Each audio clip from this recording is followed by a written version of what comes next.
오후의 시작 함께 하실래요? 안녕하세요. 세상의 모든 정보 아나운서 전주리입니다.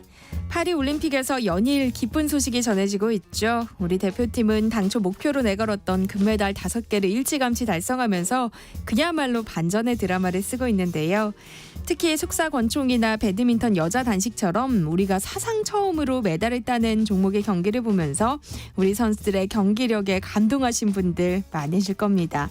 물론 이렇게 좋은 성적 뒤엔 우리 선수들의 피나는 노력이 있겠지만 그런 선수들을 돕는 IT 기술의 영향력 역시 우리가 놓치지 말고 살펴봐야 할 부분이라고 하는데요. 자세한 이야기 잠시 뒤 IT 연구소 코너에서 꼼꼼히 살펴보겠습니다. 국내외 주식시장이 불안한 흐름을 보이면서 재테크 문제로 고민하시는 분들 많으실 것 같은데요. 이렇게 시장의 변동성이 큰 상황에서 투자는 어떻게 해야 하는 걸까요? 오늘 짠테크 SOS 돈 되는 라디오에서는 투자 경험이 없어서 불안한 분들께 특히 도움이 될 정보 전해드릴 예정이니까요. 궁금한 분들 계속 함께해 주세요. 저희 방송은 KBS 1라디오 유튜브 채널을 통해서도 실시간으로 시청 참여하실 수 있습니다. 많은 관심 부탁드리면서 KBS 세상의 모든 정보 지금 시작합니다.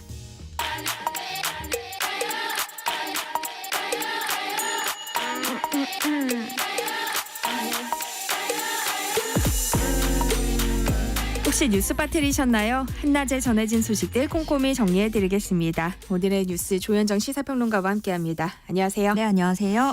네, 미국 증시가 2년 만에 가장 큰 폭으로 떨어졌다는 심상치 않은 소식이 전해졌어요. 네, 어제 블랙 먼데이, 검은 월요일이었는데요. 주식시장에 그야말로 공포감이 감돈 날이었습니다. 오늘 우리나라도 주요 신문 일제히 일면에 이 내용을 실었어요. 현지 시각 5일 미국 뉴욕 증시 주요 지수가 큰 폭으로 하락 마감했고요. 다우 지수하고 S&P 500 지수는 2022년 9월 이래 최대의 낙폭을 기록하기도 했습니다. 반대로 이 12호의 변동성 지수, 이게 월가 공포 지수라고 하는데 64.9% 급등을 했어요. 그러니까 공포감이 그만큼 올랐다는 것이고, 또 미국 증시를 이끌던 대형 기술주들, 이걸 매그니피센트 세븐이라고 하는데 동반 하락했습니다. 엔비디아가 6.3% 폭락했고요. 애플, 구글의 알파벳, 테슬라, 아마존 이렇게 이름만 들어도 아는 대형주들이 모두 4% 넘게 빠지면서 하루 사이에 시총이 1,000조 원 증발했습니다. 네, 미국 증시가 폭락한 배경은 뭘까요? 아무래도 경기 침체 우려 때문이겠죠? 네, 이거를 미국이 지난주에 발표를 했어요. 이때만 해도 좀 지켜보는 분위기였는데 어떤 거냐면 고용 증가세, 미국의 고용 증가세는 평균 수준을 크게 밑돌고 실업률은 예상을 뛰어넘어서 더 오르면서 이거 미국의 경기 침체가 심상치 않겠다. 이런 우려가 확산이 된 건데 그런다고 해도 이 정도로 폭락할 수 있겠느냐, 좀 이런 분위기예요. 팬데믹 때보다 더하다. 뭐 어떤 분들은 리먼 사태 때를 보는 것 같다. 이런 얘기까지 했는데 이런 와중에 이란 이스라엘 전쟁 우려가 번졌고 또 최근에 들어온 소식이 그 미국이 주둔하고 있는 이라크 공군 기지로 이란이 미사일 공격을 한 소식까지 전해지면서 여러모로 공포감이 더 커져갔는데요. 여기에다가 또 일본 엔화도 한 몫을 하고 있습니다. 얼마 전에 일본이 정책금리를 인상을 했는데, 그러니까 일본이 그동안 굉장히 그 마이너스 금리처럼 이렇게 완전 낮았잖아요. 네. 근데 모처럼 일본 금리가 오르면서 미국은 금리 인하가 반대로 이렇게 확실시 되고 있고, 이것이 그럼 엔화 강세를 부추긴 거예요. 근데 문제는 그러면 그 전에 엔화 떨어져 있을 때 저렴한 엔화 사들인 자산을 지금 팔아야겠다 하고 마음먹고 되파는 사람들이 등장을 하면 이걸 엔캐리 트레이드 청산이라고 하는데, 이렇게 되면 과매도 현상을 불러일으킬 수 있다라는 지점도 불확실성을 키운 요인 중에 하나고요. 이렇게 경기 침체 우려가 커지면서 위험 자산인 비트코인에서도 돈이 빠르게 빠졌습니다. 네, 국내 증시도 어제 큰 폭으로 하락했는데요. 다행히 오늘은 좀 반등하는 분위기예요. 네, 일단 오늘 아침 어제 장 마감까지 봤을 때 그 미국 시장 비롯해서 전체적으로 반도체 이런 대형 기술주들이 폭락을 했는데, 그러니까 기술주 비중이 아무래도 높은 우리나라 포함해서 아시아 증시 낙폭이 커졌다고 할 수 있고요. 어제 사이드카 발동이 됐었죠. 등락할 때 잠깐 매매 효력 정지시키는 제도인데 코스피에서 매도 사이드카가 발동된 건 지난 2020년 3월 이후에 4년 5개월 만이고요. 코로나 사태 이후 처음입니다. 더 나아가서 코스닥에서는 매매를 일시 정지해버리는 서킷 브레이커까지 발동이 됐는데 오늘도 코스피, 코스닥에 사이드카가 걸렸어요. 근데 이거는 매수 사이드카, 어제는 매도 사이드카였고 그러니까 어제는 팔려고 하는 걸 진정시키기 위해서 사이드카를 걸었다면 오늘은 반대로 이제 또 줍줍하시는 분들 이제 급격하게 사들이는 흐름을 진정시키기 위한 거라고 할 수 있겠습니다. 네, 지금 좀 반등세를 보이는 듯한데 어제는 국내 증시가 역대 최대 낙폭을 기록을 했고 코스피에서 하루 동안 시가총액 약 192조 원이 증발을 했는데요. 하루 코스피 하락폭이 200포인트 넘은 거는 이번이 처음이고 하락 종목 숫자도 코스피, 코스닥 모두 역대 최대고요. 코스피는 올해 상승분 모두 반납하고 연중 최저치 수준으로 되돌아갔습니다. 근데 지금 상황 보니까 조금씩 반등하는 모습이에요. 코스피는 어제보다 3% 이상 올라서 2,500선 회복한 상태고 코스닥도 700선을 되찾았는데 다만 여전히 변동성은 큰 상황입니다. 네. 이렇게 국내 금융시장의 변동성이 커진 상황이에요. 금융당국 차원의 대책이 필요하지 않을까요? 네, 어제 기재부가 합동 컨퍼런스 콜을 개최했습니다. 금융시장 동향을 점검하고 대응 방향을 논의를 했는데 국내외 금융시장에 대한 관계기관 합동 24시간 모니터링 체계를 유지를 하고 필요시에는 관계기관이 긴밀하게 공조해서 대응하기로 했습니다. 네, 최상목 부총리 겸 기재부 장관도 입장을 밝혔는데요. 좀 정부 진단은 기존과 좀 다르다. 그리고 우리는 충분히 대응 역량을 갖추고 있다. 이런 정도로 입장을 정리를 할 수 있겠습니다. 어떤 내용이냐면 정부가 진단하는 건 그러니까 미국 시장 평가가 충분하지 않은 상황에서 아시아 증시가 먼저 시작이 됐기 때문에 그러면서 한국을 포함해서 아시아 증시에서 과도하게 반응한 측면이 있고 과거에 이렇게 폭락장에서는 실물, 외환, 채권까지 실질적인 충격이 동반됐다면 이번에는 주식시장에서만 이런 움직임이 보였다. 그러기 때문에 과거와는 다른 상황이다. 이렇게 진단을 하고 있는 겁니다. 대통령실도 24시간 시장 동향 모니터링하고 있다면서 주요국 시장 분석하고 안정을 위한 대응 방안을 종합적으로 논의하도록 조치했다고 설명을 했고요.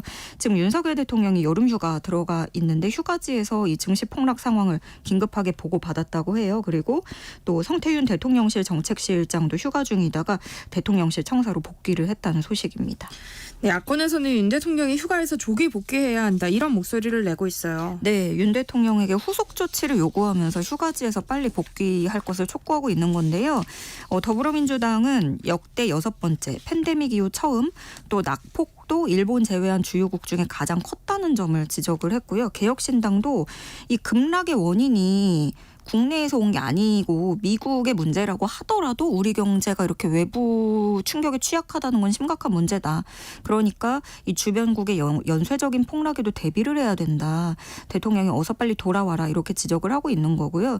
다만 역대 정부 대응을 우리가 좀 봤을 때 시장 상황에 또 직접적으로 개입한 사례는 그렇게 흔치는 않거든요. 그래서 이번에도 조금 지켜보는 쪽으로 신중 모드로 갈 거란 관측에 무게가 실리고 있고 또 2020년 이때 팬데믹 상황이었기 때문에 이때는 공매도 전면 금지라는 카드를 꺼냈었어요. 그런데 지금 정부는 이미 공매도를 멈추고 있기 때문에 별다른 카드를 내밀 만한 그런 상황은 아닙니다. 그래서 주요 신문들하고 전문가들이 얘기하는 것들을 좀 종합해보면 다중위기 대응을 해야 된다 이렇게 주문을 하고 있거든요. 대통령실하고 금융당국이 긴밀한 협조체계 구축한다 이런 것만으로는 부족하고 대외환경 변화에 대처하는 초당적인 노력 그리고 입법 대응도 필수적이라는 지적을 하고 있습니다. 네, 윤석열 대통령은 여름휴가 첫날 행선지로 경남 통영중앙시장을 방문했다고요. 네, 윤석열 대통령 시장에 갈 때 아무래도 덥다 보니까 가벼운 티셔츠 차림으로 갔어요. 남색 대한민국 해군 티셔츠 옷을 입고 1시간가량 시장에 머물면서 상점 수십 곳을 돌아봤는데요. 시민들하고 악수하고 인사 건네면서 물건도 샀는데 오징어, 보리새우, 아기채 이런 다양한 해산물, 건어물을 구매했습니다. 그러면서 윤 대통령은 노약자 등 폭염 취약계층에 대한 대책을 다시 한번 점검하고 건설, 택배, 현장 근로자, 농업인 등이 피해를 입지 않도록 철저히 관리해달라고 말을 했고요. 또 농수산물에서는 공급 문제가 발생하지 않게끔 산지 작황이나 수급 상황을 꼼꼼하게 챙겨달라고 주문하기도 했습니다. 오늘은 휴가 이튿날에 접어듭니다. 군 장교와 부사관들을 만나서 격려하는 시간을 갖게 됩니다. 네, 어제 국회에서는 이른바 노란봉투법이 통과됐는데요. 이번에도 대통령의 거부권 행사가 반복될 것으로 보이죠. 네, 노란봉투법, 정확히는 노동조합 및 노동관계조정법 개정안인데요. 노조의 쟁의 행위에 대해서 무분별한 손해배상 청구를 제한하는 내용이 골자입니다. 그래서 국민의힘 의원들은 이거 파업 무분별하게 해놓고 이거를 뭐 손해배상도 못하게 하는 불법 파업을 조장하는 법안이다 하고 반대를 해왔고 이번에도 반발하고 표결에 참여하지 않았어요. 그리고 법안이 통과되자마자 야당 주도로 통과가 되고 바로 이정식 고용노동부 장관이 브리핑을 열었습니다. 결코 동의할 수 없다면서 반대 입장을 재차 밝힌 건데요. 이정식 장관은 노조의 파업 범위는 확대를 하고 불법 행위는 면책을 하는 산업 현장 갈등과 불법 파업을 조장하는 법안이다. 이렇게 다시 한번 못 박았습니다. 어쨌든 간 이 노란봉투법까지 지금까지 뭐 야당 단독으로 의결하고 여당이 거부권 행사를 대통령에게 건의를 하고 대통령이 거부권 행사하고 법안이 폐기되고 이게 반복인데 최상병 특검법 비롯해서 노란봉투법까지 벌써 7번째거든요. 노란봉투법에도 이제 거부권을 행사를 하고 다시 국회에서 재표결한다면 이번에 이 노란봉투법은 특히 개혁신당도 반대표를 던졌거든요. 그래서 재표결에서 폐기될 가능성이 커졌습니다. 네, 정부는 오늘 한덕수 국무총리 주재로 국무회의를 열고 야당 단독으로 국회를 통과한 방송 4법에 대해서 윤 대통령의 거부권 행사를 건의했다고요. 네, 한덕수 총리는 국무회의 모두 발언에서 22대 국회가 개원한 지 2달이 지났지만 여야 합의로 통과된 법안은 한 건도 없고 정부가 여러 차례 말한 반헌법적, 반시장적 법안들만 잇따라 통과되고 있다. 이렇게 얘기했습니다. 그러면서 야당은 임명된 지 이틀밖에 되지 않은 방통위원장 탄핵소추안을 일방적으로 처리하고 방통위의 정상적인 기능을 멈춰 세웠다. 비상식적인 비정상적인 상황이고 국민들께 면목 없는 일이다 이렇게 지적했습니다. 그래서 오늘 일단 이 국무회의에서도 건의를 하니까 그러면 윤 대통령이 휴가지에서 이걸 곧바로 재가를 할지 안 할지 이게 관건이 되겠는데요. 일단 대통령실 고위 관계자가 언론사들하고 통화하면서 말한 건 윤 대통령이 휴가 중인 점을 고려를 해서 방송 4법에 대한 이 거부권 행사는 오늘은 당장 이루어지지 않을 수 있다. 여기까지 밝힌 상태입니다. 오늘 할 수도 있는 건데 일단 이 거부권 행사 시한은 오는 14일까지고요. 그렇기 때문에 이런 언급하고 좀 미뤄봤을 때 윤 대통령이 이번 주 좀 상황을 지켜본 다음에 전자결제 등의 방식으로 방송사법에 대한 거부권부터 먼저 행사를 하고 그다음에 25만 원 지원법, 노란봉투법은 휴가에서 복귀한 후에 국무회의 또 새롭게 거쳐서 거부권을 요구할 거란 전망이 나옵니다. 네, 야당의 법안 단독 처리와 대통령의 거부권 행사가 반복되면서 민생 현안이 뒷전으로 밀리고 있다는 비판도 나오고 있어요. 이런 가운데 비쟁점 법안부터 우선 처리하자는 움직임도 나타나고 있다고요. 네. 아무래도 좀 여야 둘 다 국민들 눈치가 보이지 않을까 싶어요. 국민의힘 추경호 원내대표가 이번에는 이 8월 임시국회에서는 정쟁 잠깐 멈추고 여야 간의 이견이 크지 않은 민생 법안부터 합의 처리하자 이렇게 제안을 했습니다. 예를 들면 간호법, 인구전략기획부 신설법, 화물표준 운임제법 이런 것들이 포함이 되겠는데요. 특히 우원식 국회의장이 주재한 오찬회동에서 양당 원내대표가 만났는데 그 간호법, 전세사기 특별법 논의에 속도를 내자는 것에 좀 공감을 한 것으로 알려졌습니다. 민주당은 시급한 민생 법안에 대해서야 협력을 해야겠지만 일단 전제는 윤 대통령의 거부권 남발이 불통정국을 초래했다라는 점도 잊지 않고 강조를 했는데요. 그러면서 거부권만 남발할 게 아니라 대안을 내놔야 된다. 법안은 줄곧 외면하고 그래놓고 시급한 민생 법안이라고 처리를 종용하는 건 모순이다. 이런 식으로 지적했습니다. 티몬과 위메프의 미정산 사태로 인한 피해 규모가 1조 원에 육박할 것으로 추산되고 있는데요. 오늘 이 문제와 관련해서 당정 협의가 열리는 모양이에요. 네, 이 한동훈 대표 취임 후에 처음으로 열리는 당정 협의입니다. 당에서는 한동훈 대표, 추경호 원내대표, 김상훈 정책위의장 또 여당 정무위 소속 의원들이 참석을 하고 정부에서는 최상목 부총리, 김병환 금융위원장, 이복현 금감원장 등이 자리에 참여합니다. 여기서 소비자 구제책이 오늘 방금 전에 나왔어요. 일반 상품 같은 경우에는 이번 주 중으로 환불이 완료될 수 있도록 지원을 하겠다는 건데 그러면 이 환불 어떻게 하느냐. 네. 신용카드사랑 그 결제 대행사 피지사들 통해서 환불이 진행된다는 겁니다. 또 피해 기업에는 2천억 원 규모의 긴급 경영 안전자금 또 3천억 원 규모의 3천억 원 그 규모의 긴급 유동성을 공급을 하고요. 이렇게 되면 5천억이 들어가는 건데 추가로 또 임금체불이 발생할 경우에는 대지급금 또 생계비 융자 지원도 함께 검토하겠다고 밝혔습니다. 이 앞으로 이런 사태가 또 터지는 걸 막아야 되는데 이 관련 제도 개선을 위해서는 결제대행 피지사의 등록 요건과 경영지도 기준도 강화를 한다는 거예요. 어떤 식이냐면 전자상거래에서 정산 기한을 도입하고 지금 사실 티몬 같은 경우에 몇 개월 뒤에 이게 정산을 하니까 더 이게 도미노처럼 더 네. 일이 커진 건데 정산 기한을 도입을 하고 또 판매 대금을 별도 관리하는 그런 걸 의무화하겠다는 방침입니다. 또 야당인 더불어민주당도 관련 TF를 구성을 하고 피해 구제와 진상 규명에 나서기로 했고요. TF 단장은 정무위 소속 천준호 의원이 맡게 되고 오늘 1차 회의를 열게 되고 추가로 지금 또 뭐 구영배 대표 같은 경우에 외국에 은닉 자금이 있다 이런 뭐 의혹도 나오고 있어서 네. 민주당은 국정조사 필요성도 언급을 하고 있는 상황입니다. 한낮의 교양 파트너 지금 여러분께서는 세상의 모든 정보와 함께하고 계십니다. 이른바 아빠 찬스 논란을 빚었던 이수견 대법관 후보자 결국 임명 동의 끝에 취임하게 됐어요. 네, 어제 국회 본회의에서 과반 출석 또 재석 의원 과반 찬성으로 임명 동의안 통과했습니다.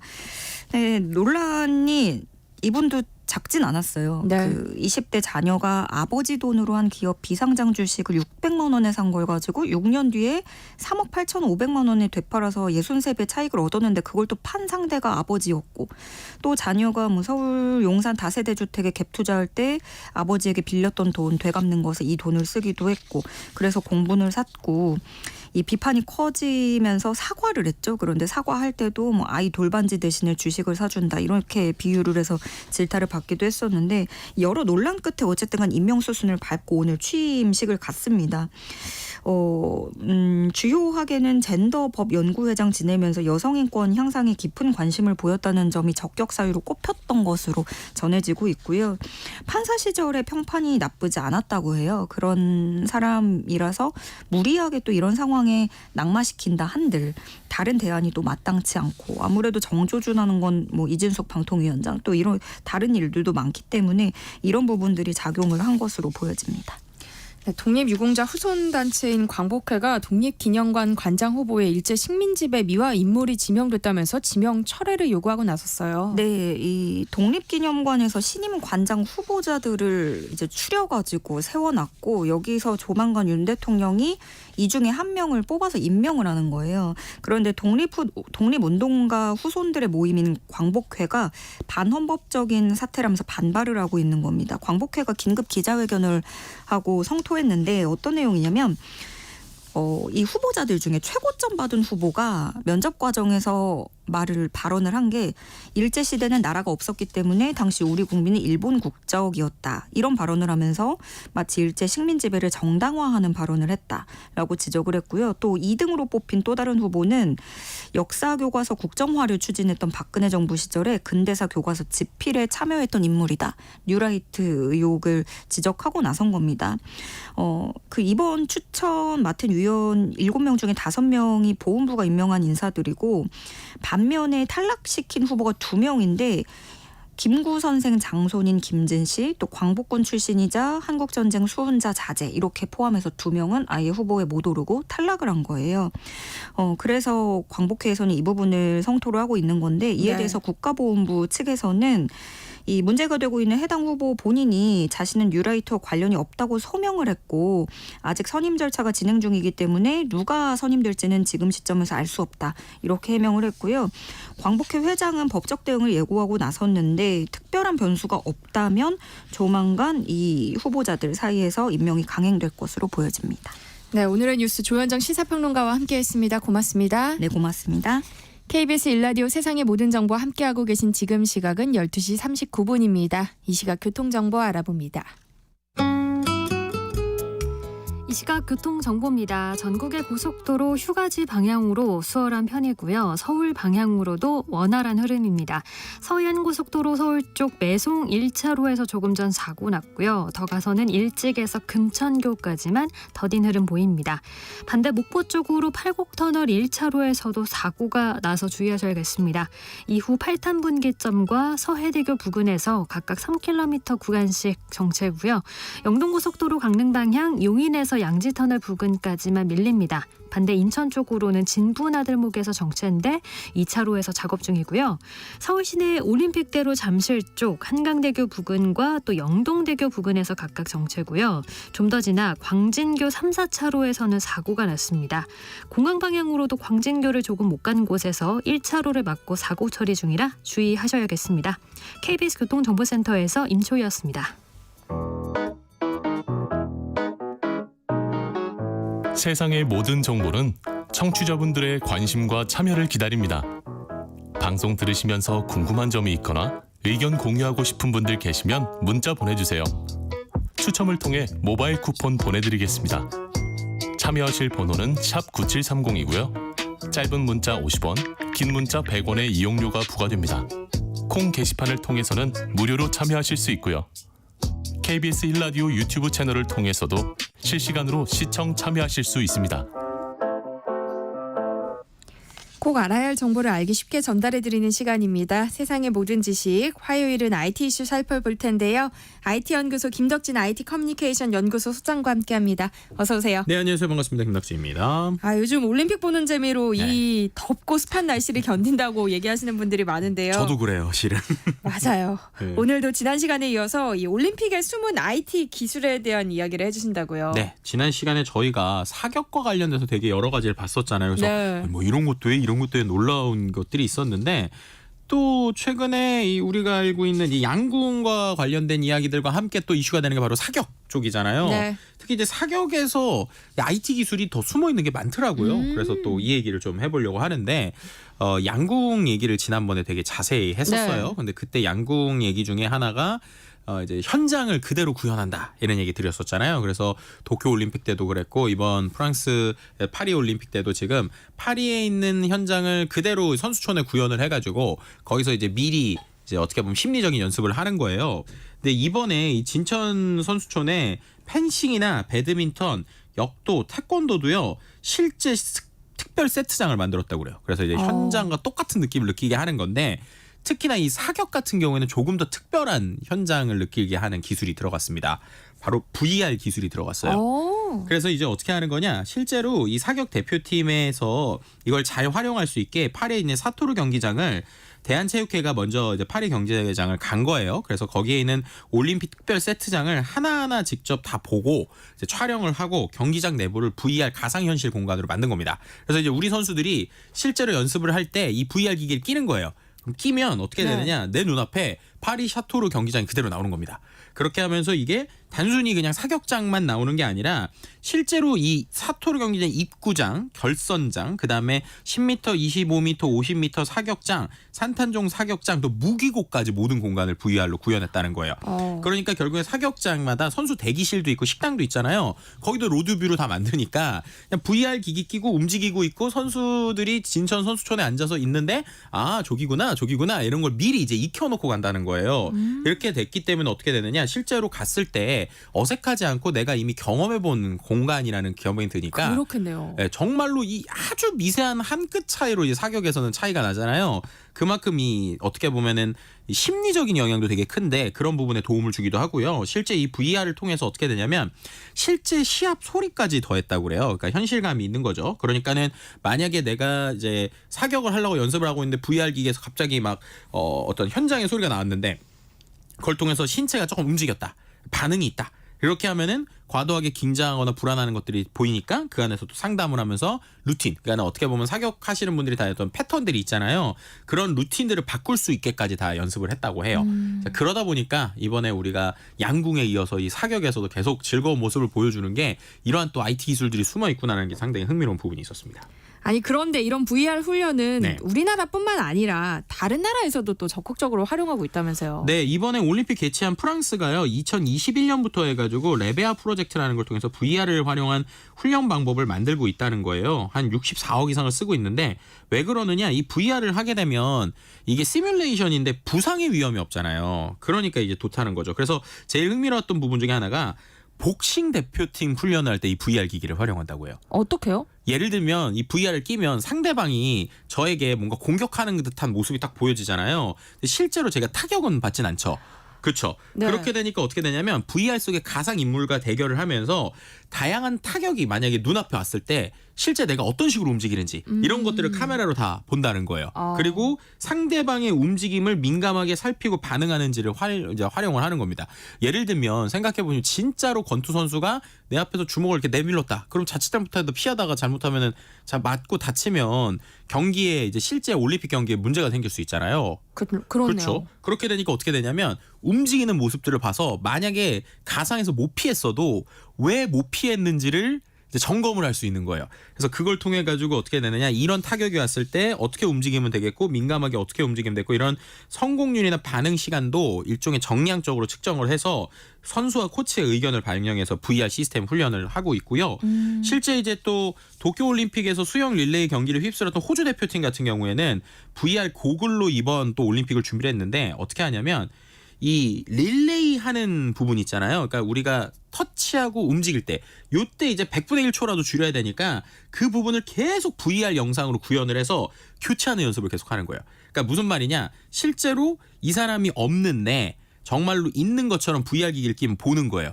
그러면 네. 딱 터치를 했다라고 하면 훈련을 딱 할 수 있잖아요. 근데 그게 계속 실제 선수가 있으면 내가 보조할 때마다 훈련 선수가 있어야 되는데 그게 아니라 이 VR 안경을 끼고 있는 상태에서 이 사람이 오는 것 같다 딱 찍었다라는 게 가상으로 보면 바로 출발하는 훈련을 계속 반복을 하는 거예요. 그렇게 되니까 100분의 1초까지 줄이는 뭐 이런 훈련들이 좀 있다고 볼 수 있을 것 같습니다. 아니 이런 VR 기반 훈련이 실제로 도움이 많이 되겠어요. 네, 실제로 뭐 오스트레일리아나 이탈리아, 스페인의 국제 연구진들이 이 VR 훈련의 효과를 가지고 논문 한 12편을 분석을 했거든요.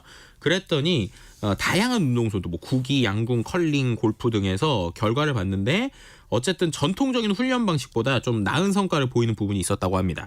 그중에 이제 가장 큰 게 인지 행동 속도, 그리고 전략적인 의사결정, 그리고 예상치 못한 상황에 대응하는 능력이라는 거예요. 아까 말씀드린 대로 갑자기 원래 우리가 실제로 위험해서 못하는 행동들, 혹은 우리가 미리 준비를 해야 되는데 정말 0.01초라도 집중해야 되는 훈련들, 그런 것들을 반복적으로 할 수 있다는 게 중요한 거니까 심리적으로도 좀 이렇게 성과 상승에 많이 나온다고 하고요. 실제로 그래서인지 이번에 이제 10m 공기권총의 금메달을 딴 금메달리스트인 오해진 선수가 평소에 좀 이런 이미지 트레이닝을 많이 해서 미리 사격장처럼 볼 수 있어서 현장에 오니까 오히려 익숙했고 낯선 기분이 안 들었다, 이렇게 인터뷰를 했어요. 그만큼 중요하다라는 거고요. 근데 또 재미있는 건 사격에 좀 여담을 봤더니 그럼 이런 모바일과 뭐 최신 기술로만 다 했느냐, 오히려 금지시킨 것도 금지시켰더라고요. 이게 무슨 말이냐, 이번에 3C 금지령이라고 그래서 셀폰, 휴대폰 못 쓰게 하고 그죠? 커피, 시가렛, 담배, 이 세 가지를 이번에 대표팀에서 금지를 시켰다고 그래요. 그래서 집중력을 분산시키는 것들은 다 이제 금지시키고 IT 기술 통해서도 집중력을 높일 수 있는 거 높여서 이번에 또 좋은 성과에 좀 어떤 간접적이나마 영향을 미치지 않았을까, 이렇게 좀 생각해 볼 수 있을 것 같습니다. 네. 또 올림픽에서는 전 세계인의 눈과 귀가 집중되기 때문에 네. 글로벌 기업들의 마케팅 전쟁터가 되기도 하잖아요. 이번 올림픽에서는 매달 시상대에서 네. 선수들이 왜 삼성전자 갤럭시 이렇게 네. 셀카 찍는 게 눈에 엄청 네네네. 띄던데요. 네. 삼성전자가 이 올림픽에 출전한 모든 선수들에게 스마트폰을 나눠줬다면서요. 네, 그리고 말씀하시기 되게 중요한 포인트인 게요. 네. 우리가 그럼 그런 생각해 볼 수 있잖아요. 아니 그러면은 왜 선수들이 왜 그 폰으로만 찍을까? 여기에 지금 놀라운 좀 비밀이 하나 숨어 있습니다. 네. 원래 이 IOC 규정으로는요, 개인 선수들이 개인 폰으로 그 자리에서 셀카를 찍을 수 없게 돼 있어요. 네. 그런데 이번에 삼성에서 마케팅을 하기 위해서 이거를 이제 어떻게 보면은 이제 올림픽을 IOC랑 이제 제휴를 해서 뚫은 거예요. 그래서 다른 폰으로는 찍을 수가 없고 제공받은 이 이제 폰으로만 찍을 수가 있는 겁니다. 그렇게 되니까 이제 자연스럽게 이게 마케팅이 상당히 많이 되고, 왜냐면 기존에 우리가 이 시상대에서 셀카 찍는 모습을 못 봤잖아요. 맞아요. 이번에 볼 수 있었던 이유가 그게 이제 말씀드린 그 전략이 같이 들어 있다라는 거예요. 그래서 이번에 아주 의미 있는 장면들이 많이 나왔죠. 예를 들면은 탁구 대표팀 남북이 같이 이제 셀카를 찍는다든지 이런 모습들이 나오게 되고요. 그래서 올림픽 선수들에게 이걸 전원 다 지급을 했는데 제가 볼 때는 그 비용 이상을 이미 마케팅으로 좀 뽑지 않았을까 이런 생각이 들 네. 정도로 상당히 좀 인상적인 모습들이 많이 나오고 있고요. 그리고 또 이 폰 안에는 선수들을 위한 또 별도 앱들이 좀 있어가지고 전 세계에 있는 선수들이 또 이 뭐 AI 번역기를 통해 가지고 소통을 한다든지 이런 기술들이 좀 같이 들어있는 것으로 지금 조사가 되고 있습니다. 스마트폰이 또 실제 방송 중계에도 활용됐다면서요. 네, 맞습니다. 실제로 요즘에 이 방송 특히나 올해 또 이게 집에서 우리가 이 중계를 볼 때 좀 재미있는 게 여러 각도의 앵글들이 상당히 많이 나오고 있다는 거예요. 그런데 스마트폰도 요즘에는 엄청나게 이 화소가 좋아졌잖아요. 그러다 보니까 요트 경기 생중계를 할 때 이 스마트폰을 이 요트에다 붙여놓는 거예요. 쉽게 말하면. 그러면 우리가 옛날로 치면 수많은 카메라들을 다 요트에 붙인다면은 비용도 많이 들고 그다음에 이거를 통신으로 전송을 해야 되는데 기존에 그 카메라를 붙여놓으면 전송에도 어려움이 있잖아요. 네. 그런데 이제 최신 스마트폰들이 워낙 좋아지니까 이제 우리나라의 폰을 활용을 해서 요트 경기를 할 때 요트 선수의 역동적인 모습들을 이제 다 촬영을 해놓는 겁니다. 그렇게 되면은 이제 그걸 통해서 예를 들면은 뭐 각종 위치에서의 이제 설치가 되고 있고요. 요트에 설치가 어려운 보딩 종목 같은 경우에는 또 헬멧에도 부착을 한다고 그래요. 그러면은 우리가 말하는 뭐 카이트 보딩 같은 이러한 선박에 있는 움직임들에서는 선수의 움직임을 우리가 이제 아주 선수의 시각으로 볼 수 있는 거잖아요. 그러니까 그러한 다양한 형태들이 있고 또 이게 가능한 게 이 기기가 통신이 되기 때문이잖아요. 그래서 통신 기기를 통해 가지고 실시간으로 기지국과의 연결을 통해서 마치 이제 시청자들이 선수와 함께 실제 경기에 참여하는 실시간의 모습을 보여주는데 여기에서도 이제 모바일 폰들이 쓰이고 있다는 거 말씀드릴 수 있을 것 같습니다. 생각해보면 이번 파리 올림픽에는 그 어느 때보다 눈을 사로잡는 첨단 중계 기술이 많이 등장한 것 같아요. 네. 특히 체조 선수들이 점프할 때 그 장면을 360도 회전 카메라로 보여주는 장면 굉장히 인상 깊었어요. 네네네, 맞습니다. 그리고 저는 이제 뭐 도마 종목이라고 치면 점프를 해서 뛰어넘는데 갑자기 실시간인데 선수가 한 6명처럼 이렇게 딱딱딱딱 찍히는 것처럼 네. 자목이 나오더라고요. 그래서 이거 어떻게 되지? 라고 했는데 이번 중계부터 좀 바뀐 게 있어요. 이게 기술적으로. 예전에는 우리가 예를 들면은 그 올림픽 현장에서 전 세계에 이 영상을 송출한다. 네. 그러면 위성 생중계 이런 거 많이 들어보셨죠?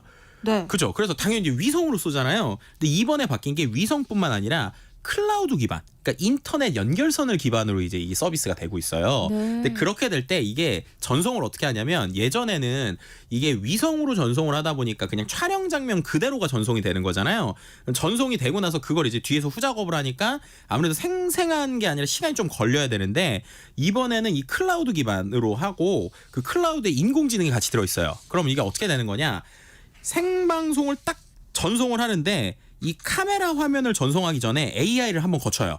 AI를 거치게 되면 이걸 실시간으로 데이터로 분석을 합니다. 그래서 실시간으로 데이터 분석을 해서 아까 말씀하셨던 것처럼 이 안에서 AI가 360도 앵글을 확 돌리는 이런 장면이 거의 실시간으로 제작이 돼서 그거를 방송국에 같이 보내주는 거예요. 아니 그렇게 빨리 돼요? 네. 그래서 이게 순서가 왜냐면 통신을 먼저 보내는 게 아니라 찍은 걸 거기에 있는 아주 거대한 클라우드에다가 넣어가지고 AI로 한번 후처리를 하는 거예요. 근데 후처리를 할 때 아까처럼 뭐 줌인, 줌아웃, 돌리는 거 막 이런 것들이 탁탁탁 나오니까 그거를 돌리는 동안에 먼저 송출하겠죠. 그럼 예를 들면은 지금 그 방송을 했어요. 그럼 방송을 하고 1초 있다가 AI에 들어가고 AI가 예를 들면 10초 정도 처리를 한다. 그동안에 실제 방송 장면이 나가겠죠. 리플레이가 10초 있다 나오는 거예요. 근데 나오는 게 예를 들면은 방송국에 있는 하나하나 장비로 하려면 당연히 오래 걸리고 또 이슈가 있을 수 있잖아요. 근데 그렇게 만들어진 영상이 전 세계로 송출이 되니까 그 안에서 이제 기법이 되는 거고요. 그리고 이게 아무래도 인터넷 기반으로 클라우드로 돌아오니까 아주 초고화질, 그러니까 우리가 하는 4K, 8K 이런 것들이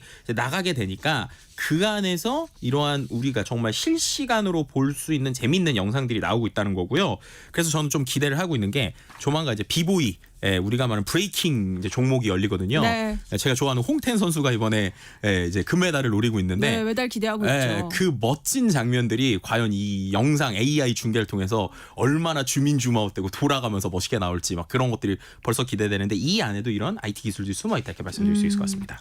그럼 이쯤에서 궁금해지는 게 전 세계 사람들이 이렇게 생생하게 올림픽을 볼 수 있게 된 게 언제부터예요? 그러니까 이게요, 실제로 1920년대까지만 해도 실제로 경기장에 입장하지 못한 관객들은요 올림픽 보려면 한 수개월 있다가 녹화 영상 찾아봤어야 된다고 하더라고요. 그리고 이제 뭐 1924년에 라디오로 음성 생중계했었는데 전 세계 사람들이 생생하게 보기 시작한 거는 1960년대 로마 올림픽 때부터라고 합니다. 그 전에도 영상 생중계가 있긴 있었는데 그건 그 국가에서만 보여줬고 전 세계로 퍼지기 시작한 건 60년도, 64년도에는 위성을 활용해서 이제 도쿄 올림픽 때부터 시작이 됐는데 그 위성 방식이 이제 드디어 이제 클라우드 기반으로 좀 바뀌기 시작을 했고 지금 카메라도 이제 예를 들면은 2012년부터는 1000대 이상의 카메라가 이제 현장에 있고 4000대 이상의 마이크가 있대요. 그래서 그걸 갖고 실시간으로 이렇게 우리가 생생한 모습들을 볼 수 있는 상황입니다. 네, IT 연구소 김덕진 IT 커뮤니케이션 연구소 소장과 함께했습니다. 고맙습니다. 네, 감사합니다. 네, KBS 세상의 모든 정보 1부 순서 여기서 마무리하겠습니다. 그럼 전 잠시 후 2부에 올게요.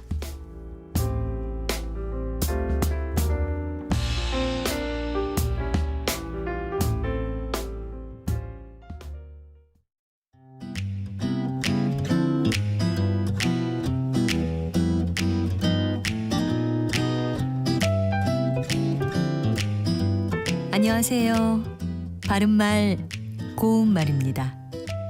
우리 사회에서 일명 묻지마 범죄라든지 강도나 절도 사건 등 다양한 범죄가 일어나고 있습니다. 아파트 엘리베이터에도 이와 관련해서 주의 안내문이 붙어 있는 걸 볼 수 있었는데요. 강도, 절도를 쓸 때 강 옆에 가운데점을 찍고 절도라고 표기해 놓았던데 뭐 이렇게 표기할 수도 있고요. 꼭 가운데점을 쓰지 않고도 강절도라고 쓸 수도 있습니다. 우리말에서는 두 개의 단어 가운데 공통된 음절이 하나 있으면 이 두 개의 단어를 하나의 단어로 줄여서 표기하는 경우가 많습니다. 도매와 소매를 아울러서 도소매라고 하고요. 오수와 폐수를 오폐수라고 하는 것처럼 말입니다. 또 이륙과 착륙을 이착륙이라고 하는 것도 그런 예지요. 다만 이렇게 한 음절이 같은 두 개의 단어를 줄여서 표기할 때는 한글 표기뿐만 아니라 한자도 같은 것을 쓰는 경우에 한해서 가능합니다. 좋은 예가 있는데요. 도로를 확장하고 포장하는 공사를 하는 곳에서 도로 확포장 공사라고 쓰여있는 안내문을 쉽게 볼 수 있습니다. 과연 올바른 표현일까요? 확장은 베풀 장자를 쓰고요. 포장은 꾸밀 장자를 씁니다. 그러니 이 경우 서로 다른 한자를 쓰기 때문에 확장과 포장을 줄여서 확포장이라고 부르는 것은 무리가 있다고 할 수 있습니다. 바른말 고운말 아나운서 변희영이었습니다.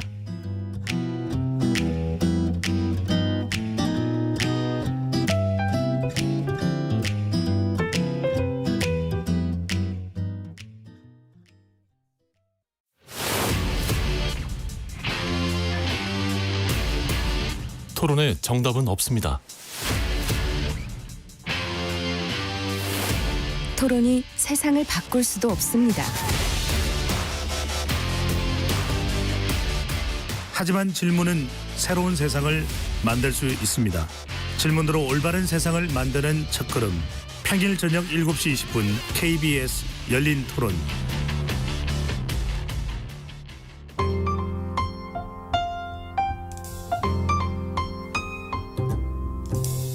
어떤 하루 보내고 계신가요? 눈코 뜰 새 없이 바쁘게 지나가는 한 주. 월요일부터 금요일, 매일 밤 10시부터 12시까지는 오롯이 당신만을 위한 시간입니다. 당신을 위한 지식 쉼터. 오늘 밤 일라디오.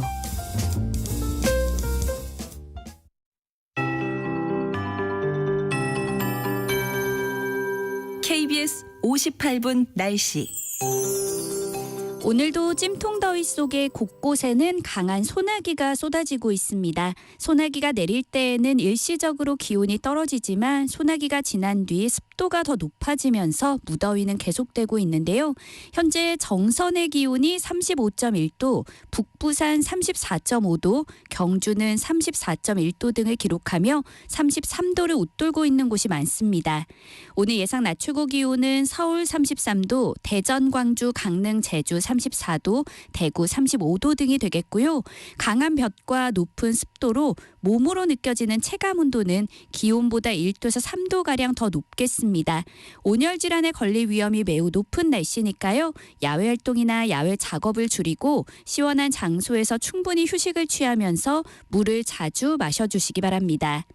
지금 소나기는 강원도와 충남, 제주도를 중심으로 내리고 있습니다. 밤까지 전국 많은 지역에 소나기가 오겠고 곳에 따라 벼락과 돌풍을 동반해 시간당 30에서 50mm의 매우 강한 소나기가 쏟아지기도 하겠습니다. 예상 강수량은 적게는 5mm에서 많게는 60mm, 그중 경기 동부와 강원 내륙과 산지, 경상도 내륙은 80mm가 넘는 곳도 있겠습니다. 현재 서울의 기온은 31.3도입니다. 송소진입니다.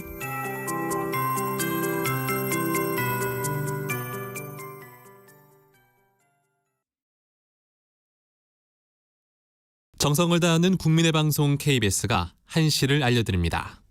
AM 711kHz, FM 97.3MHz, KBS 1라디오입니다. HLKA.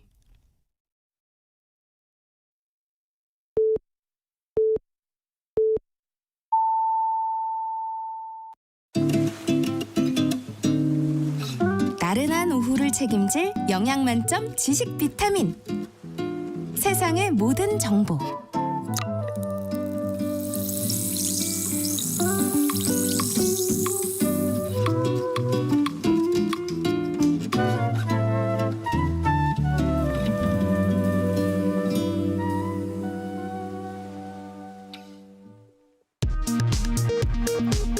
이 시각 라디오 정보센터 뉴스입니다. 역대 최대 하락폭을 기록했던 어제 충격을 딛고 코스피는 하루 만에 반등했습니다.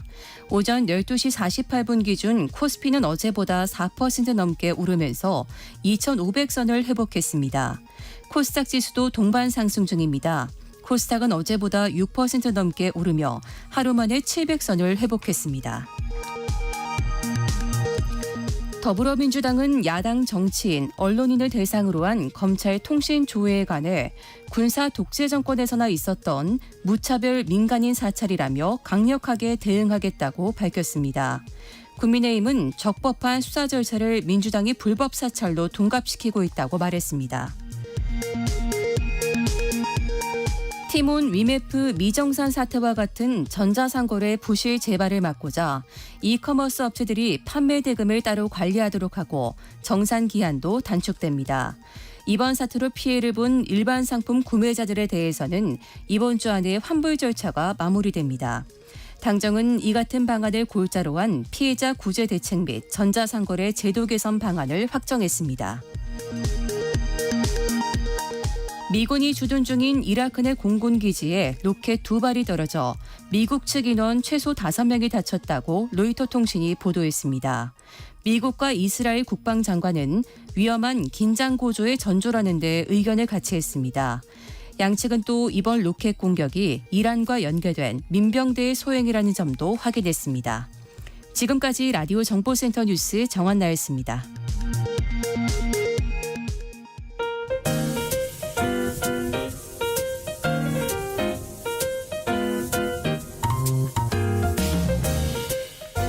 정신없이 바쁜 하루, 지금 우리 주변에서 벌어지고 있는 사건 사고 소식들 한숨 돌리며 살펴보시죠. 하프타임 뉴스 임선우 뉴스캐스터와 함께합니다. 안녕하세요. 안녕하세요.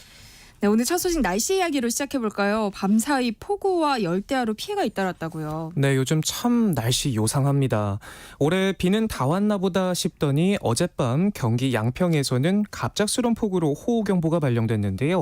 시간당 80mm에 달하는 물벼락이 집중적으로 쏟아지면서 하천이 불어나 둔치에 있던 차량들이 물에 잠겨 견인되는 등 피해가 잇따랐습니다.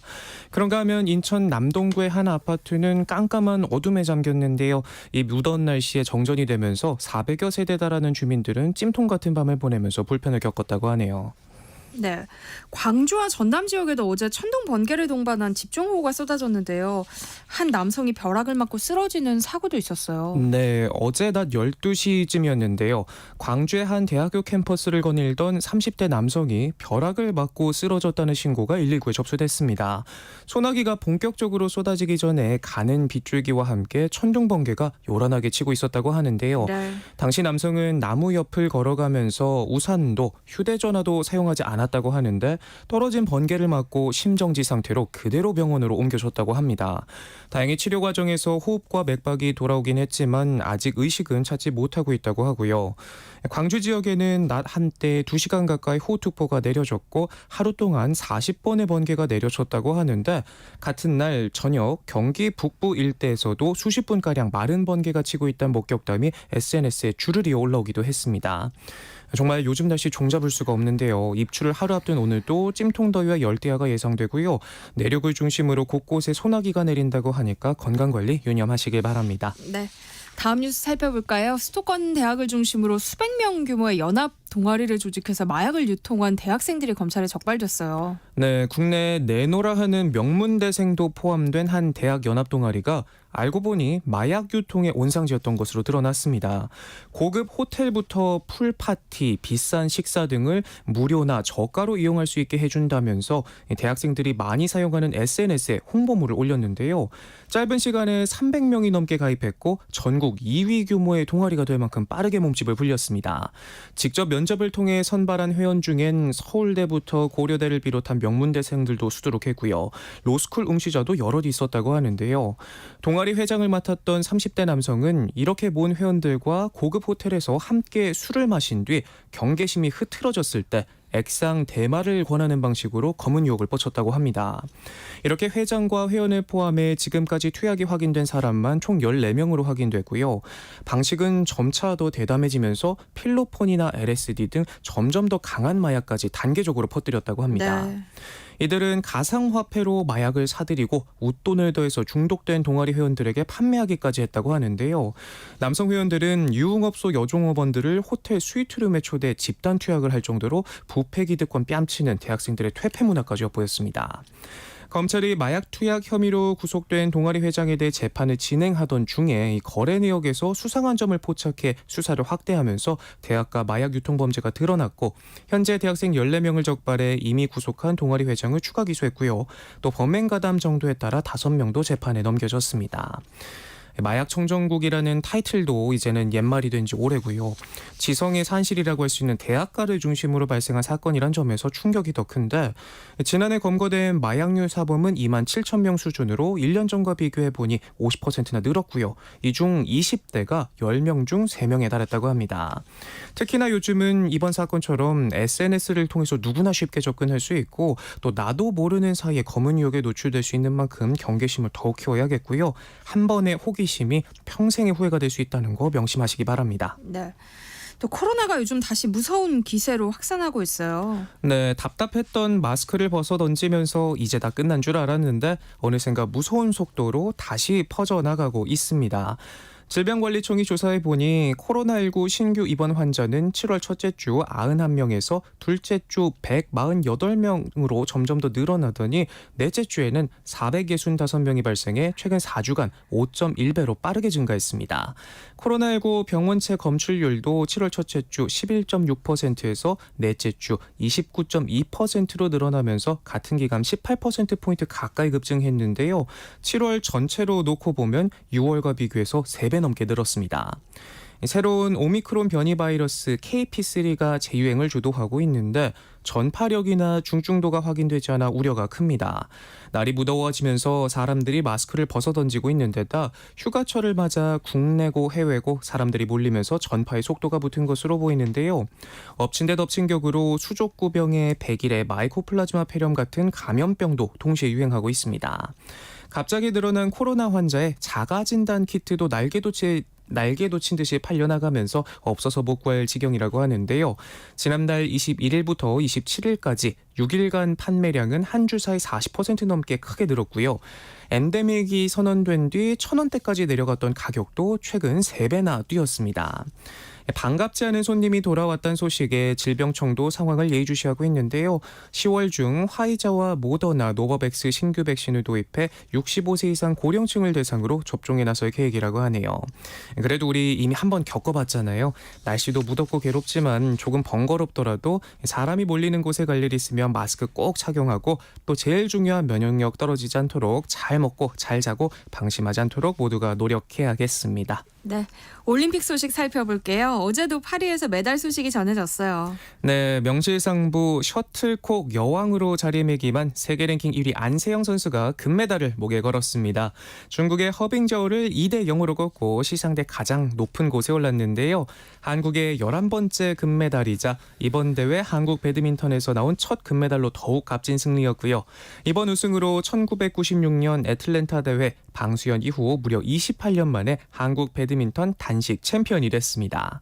그런가 하면 샤토르 사격장에서는 말년병장 조영재 선수가 25m 속사권총 결선에서 25점을 쏴 은메달을 명중했습니다.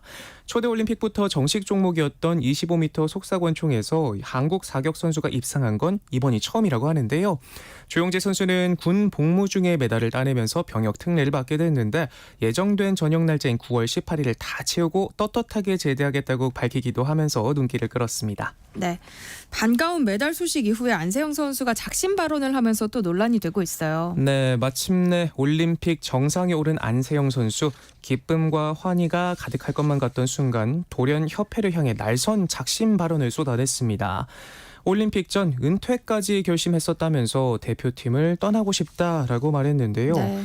시상식을 마치고 취재구역에서 만난 안세영 선수는 부상이 생각보다 심각했고 너무 안일하게 생각한 대표팀한테 조금 많이 실망했었다면서 이 순간을 끝으로 대표팀이랑은 계속 가기 힘들지 않을까 하는 생각도 들었다라고 말했습니다. 2022 항저우 아시안게임 결승전에서 무릎을 다치게 됐던 과정과 그 이후 대표팀의 대처 과정을 지적한 건데요. 이후 논란이 일파만파 확산하자 자신의 SNS를 통해 추가 입장을 밝히기도 했는데 선수들이 보호되고 관리돼야 하는 부분 그리고 권력보단 소통에 관해 이야기하고 싶었다면서 제가 잘나서 이야기한 것도 누군가와 전쟁하듯 이야기한 것도 아니다 강조했고요. 은퇴라는 표현으로 곡해하지 말아달라 제가 하고픈 이야기들에 대해 한 번은 고민해 주시고 해결해 주시는 어른이 계시길 빌어본다 글을 끝맺었습니다. 네. 이렇게 안세영 선수의 작심 발언 이후 문체부는 올림픽이 끝나는 대로 정확한 사실관계를 파악하고 그 결과에 따라 적절한 개선 조치의 필요성을 검토하겠다 밝히기도 했는데요.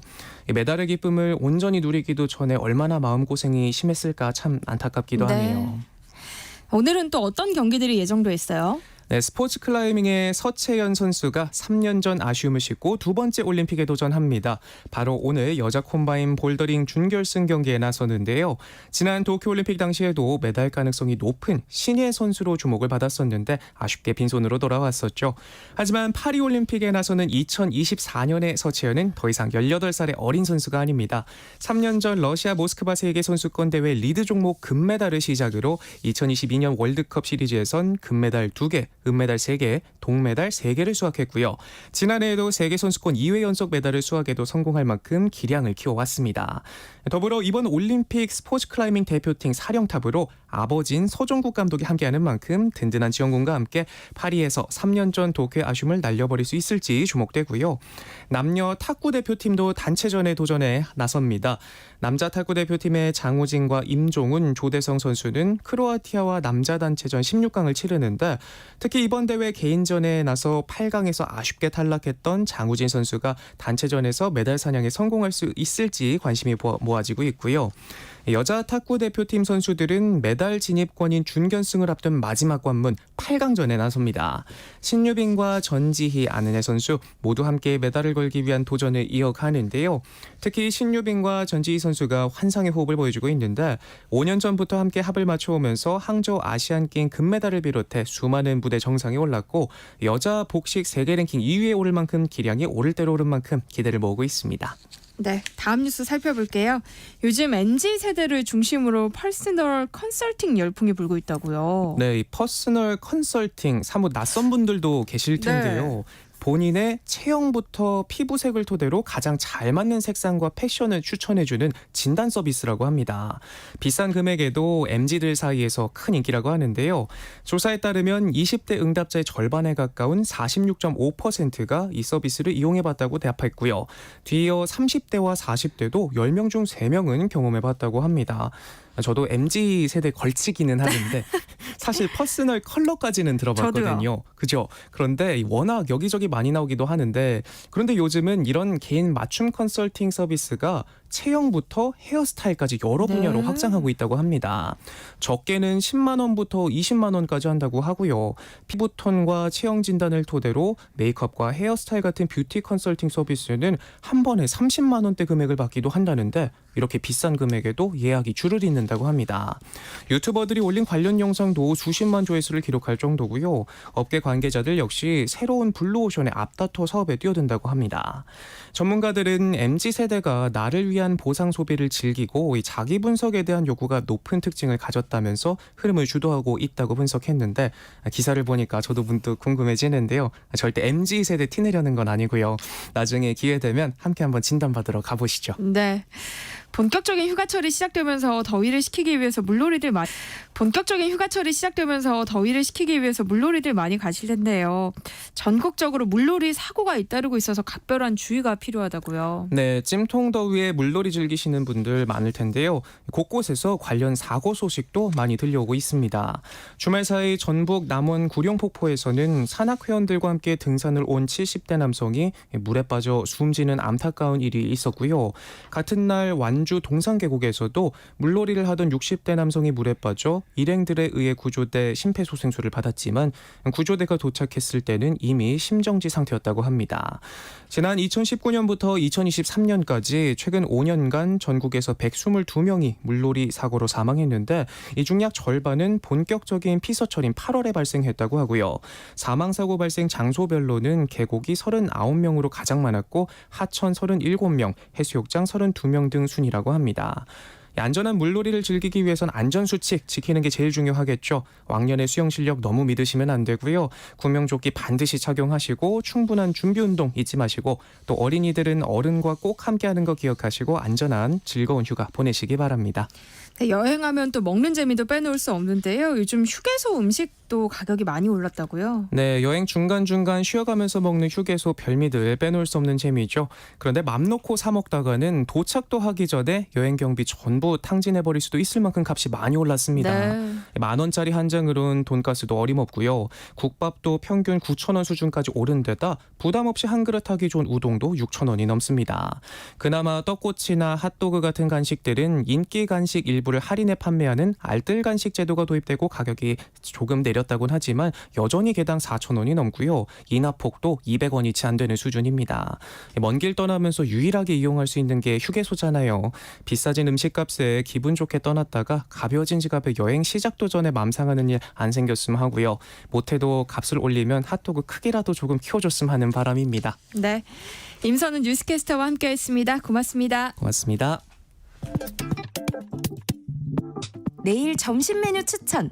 귀로 듣는 푸짐한 지식 한 상 어떠세요? 세상의 모든 정보. 아나운서 전주리입니다. 허리띠를 졸라매도 벅찬 고물가 시대, 여러분 주머니 사정에 꼭 맞는 맞춤형 재테크 솔루션을 처방해 드립니다. 짠테크 SOS 돈 되는 라디오 한국경제교육원 서영로 원장님과 함께하겠습니다. 어서 오세요. 안녕하세요. 네, 오늘은 어떤 얘기 준비해 오셨을까요? 혹시 포모라고 들어보셨나요? 아니요. 유행에 뒤처지는 것을 두려워하는 상태를 뜻하는데요. 지금은 아니지만 비트코인이 전고점을 돌파하고 엔비디아가 폭등하고 또 몇 년 전 부동산 상승기에 이런 포모 증후군이 많이 번졌습니다. 네. 특히 월급은 비슷한 친구, 동료가 재테크에 성공해 집을 옮기거나 하면 부럽고 박탈감이 들 수밖에 없죠. 특히 가정을 꾸리고 이제 갓 아이가 생긴 가정의 경우에는 더 그럴 수 있습니다. 꾸린 가정을 잘 꾸려가고 싶은데 자꾸 비교가 될 테니까요. 이런 30대 부부들과 상담을 하면 처음 저에게 하는 말이 가계부 정리하며 아낀다고 아껴도 저축 가능액은 크게 늘지 않는데 물가는 지속적으로 올라가서 한숨만 나옵니다라는 얘기가 많아요. 그러다 보니 투자에 대한 생각을 하고 쉽게 접근할 수 있는 주식이나 가상화폐, 부동산 투자 등을 하게 되는데요. 네. 인터넷에 보면 주식과 코인을 통해 수십억씩 벌어가지고 경제적 자유를 얻어서 회사를 그만두었다는 이야기도 들리니 더 혹할 수 있죠. 네. 근데 예전처럼 저축해서 자산을 불려갈 수 있다는 희망은 사라졌기에 밤새 공부하며 투자하는 분들 물론 틀린 건 아닙니다. 하지만 인생이라는 긴 마라톤에서 조금 멀리 보는 투자를 했으면 합니다. 그래서 뒤처진다는 마음에 초조하게 시간을 보내기보다는 회사에 더 집중하고 부부는 경제적인 공동체로서 서로 소통을 통해 지출 관리나 재테크를 해야 합니다. 그래야지 투기가 아닌 투자가 됩니다. 나만 뒤처진다는 생각 때문에 주식 투자를 했는데 어제 같은 급락상이 올 때도 있잖아요. 투자 경험이 없다면 이런 변동성에 대응하기는 정말 어려울 것 같아요. 그렇죠. 어제 스킵 브레이크, 오늘은 또 매수 스킵 브레이크가 걸렸는데 실제로 상승장에 소외받기 싫어서 들어갔다가 네. 고점에 물리는 투자자들이 많습니다. 그리고 그렇게 진입했을 때는 어제처럼 조금만 하락해도 흔들리고 패닉셀을 하는 경우가 많은데요. 네. 그래서 더더욱 길게 보고 공부를 한 뒤 투자하는 게 필요한 거죠. 또 어제같이 주식이라는 상품 자체가 예기치 않는 상황으로 인해서 갑자기 폭락할 수 있는 위험장이 오다 보니 항상 보수적인 접근과 자신만의 기준이 명확하게 서 있어야 된다고 생각이 들고요. 그러기 위해서는 간접 투자, 적립식 투자 등을 통한 경험을 쌓아나가는 게 먼저라고 생각됩니다. 네, 투자 경험이 없는 분들은 어떻게 투자를 하는 것이 좋을지 오늘 올바른 투자법에 대해서 살펴볼 예정입니다. 짠테크 SS 돈 되는 라디오 사영로 원장님이 도움을 드릴 테니까요. 방송 듣고 궁금한 점 있다면 문자로 많이 참여해 주세요. 참여하실 번호는 샵 9730번이고요. 짧은 문자 50원, 긴 문자는 100원의 정보 이용료 부과됩니다. 콩 게시판 KBS 1라디오 유튜브 채널을 통해서는 무료로 참여하실 수 있으니까요. 많은 참여 부탁드립니다. 뭐 투자에 관심이 영 없던 사람도 주변에서 누가 대박 났더라 이러면은 사실 관심이 가기 마련이잖아요. 근데 이럴 때 투자를 시작하려면 더 신중해야 한다. 원장님 말씀 그런 얘기인 거죠. 네, 맞습니다. 아직 경험이 많지 않기에 직접 투자보다는 적립식 투자에 관심을 갖는 게 더 좋다고 생각이 들고요. 네. 펀드라는 상품 자체가 어떤 특정한 목적을 위해 여러 사람으로부터 모은 자금의 집합체 또는 뭉칫돈을 투자해서 다시 투자 수익금을 여러 사람들이 일정하게 배분하는 상품인데요. 즉 재테크 차원에서 말하는 펀드란 여러 사람이 돈을 모아 전문가가 대신하여 투자하고 투자를 통해 얻은 이익을 투자자들에게 돌려주는 상품을 의미하는 겁니다. 개별 종목이 아닌 여러 종목에 투자를 하다 보니 투자 상품이지만 좀 더 안정적이지 않나 생각이 들고요. 펀드에 들어간 개별 주식에 대한 공부도 조금씩 해가면서 향후 시간이 지난 뒤 소액으로 투자해보는 것도 좋다고 생각됩니다. 네. 그래서 재무 목표 금액에 맞춰서 기대 수익률을 산정한 후 분산 투자를 통한 포트폴리오를 구성하는 게 현실적으로 바람직하다고 보고요. 또한 어찌 보면 투자가 처음일 수 있기에 소액이나 여윳돈으로 투자를 하는 게 좋다고 생각됩니다. 그런데 앞서서 얘기한 30대 맞벌이 같은 경우는요. 여기저기 들어가는 돈이 많잖아요. 시드머니가 크진 않단 말이죠. 그래서 이 돈을 좀 빠르게 불리고 싶어서 뭐 코인이나 뭐 단기간에 2배, 3배 올랐다는 주식들을 살펴보게 되는 거잖아요. 그러니까 시드머니를 일단 키우는 게 중요한 거 아니에요? 그렇죠. 근데 투자할 돈이 적다면 지출을 줄여야겠죠. 이 코너에서 몇 번 말씀을 드렸는데요. 관점을 바꿔서 아예 쓰지 않는 게 아니고 지출을 어느 정도 선에서 절제하면서 쓰는 거 쓰되 미래를 위한 저축을 하고 남은 돈을 가지고 지출 우선순위를 정하고 쓰는 형태로 지출을 해야 합니다. 이때 지출 계획을 다시 정리할 때 생활비, 주택비, 식비 등의 지출을 고정화하고 저축 여력을 조금 더 만드는 일부터 해야 되고요. 맞벌이 부부들은 외벌이 가정보다 버는 돈도 많지만 그만큼 쓰는 돈도 많아요. 맞아요. 그렇죠. 그리고 특히 가전제품의 교체나 아이의 교육비나 어린이비 지출도 많으며 또한 둘이 벌다 보니까 필요 없는 지출 또한 많아집니다. 그러면 돈을 어떻게 모아가면 좋아요? 제가 이 코너에서 자주 말했는데요. 일단은 30대에 뭐 아이가 아직 어리다면 소득의 최소 40에서 50%는 무조건 강제적으로 저축을 하고 나서 나의 현재 순자산, 경제활동 기간 등을 고려해서 주택 마련, 주택 확장, 교육 노후, 창업 등 미래의 재무 이벤트를 고려한 분배를 해야 합니다. 그리고 앞으로의 재무 목표를 세우고 저축과 투자를 같이 병행해야 하는데 부부에게 부담이 되지 않는 범위가 있잖아요. 그래서 저축 여력 중 10에서 뭐 20-30%는 투자 상품으로 배분해서 시드머니를 만들어 가야 된다고 생각이 들고요. 네. 30대면 돈을 모으고 불릴 수 있는 시간이 앞으로 충분히 있기에 하나씩 지금부터 잘 준비해 나가야 된다고 생각을 하고 투자를 해야 되고요.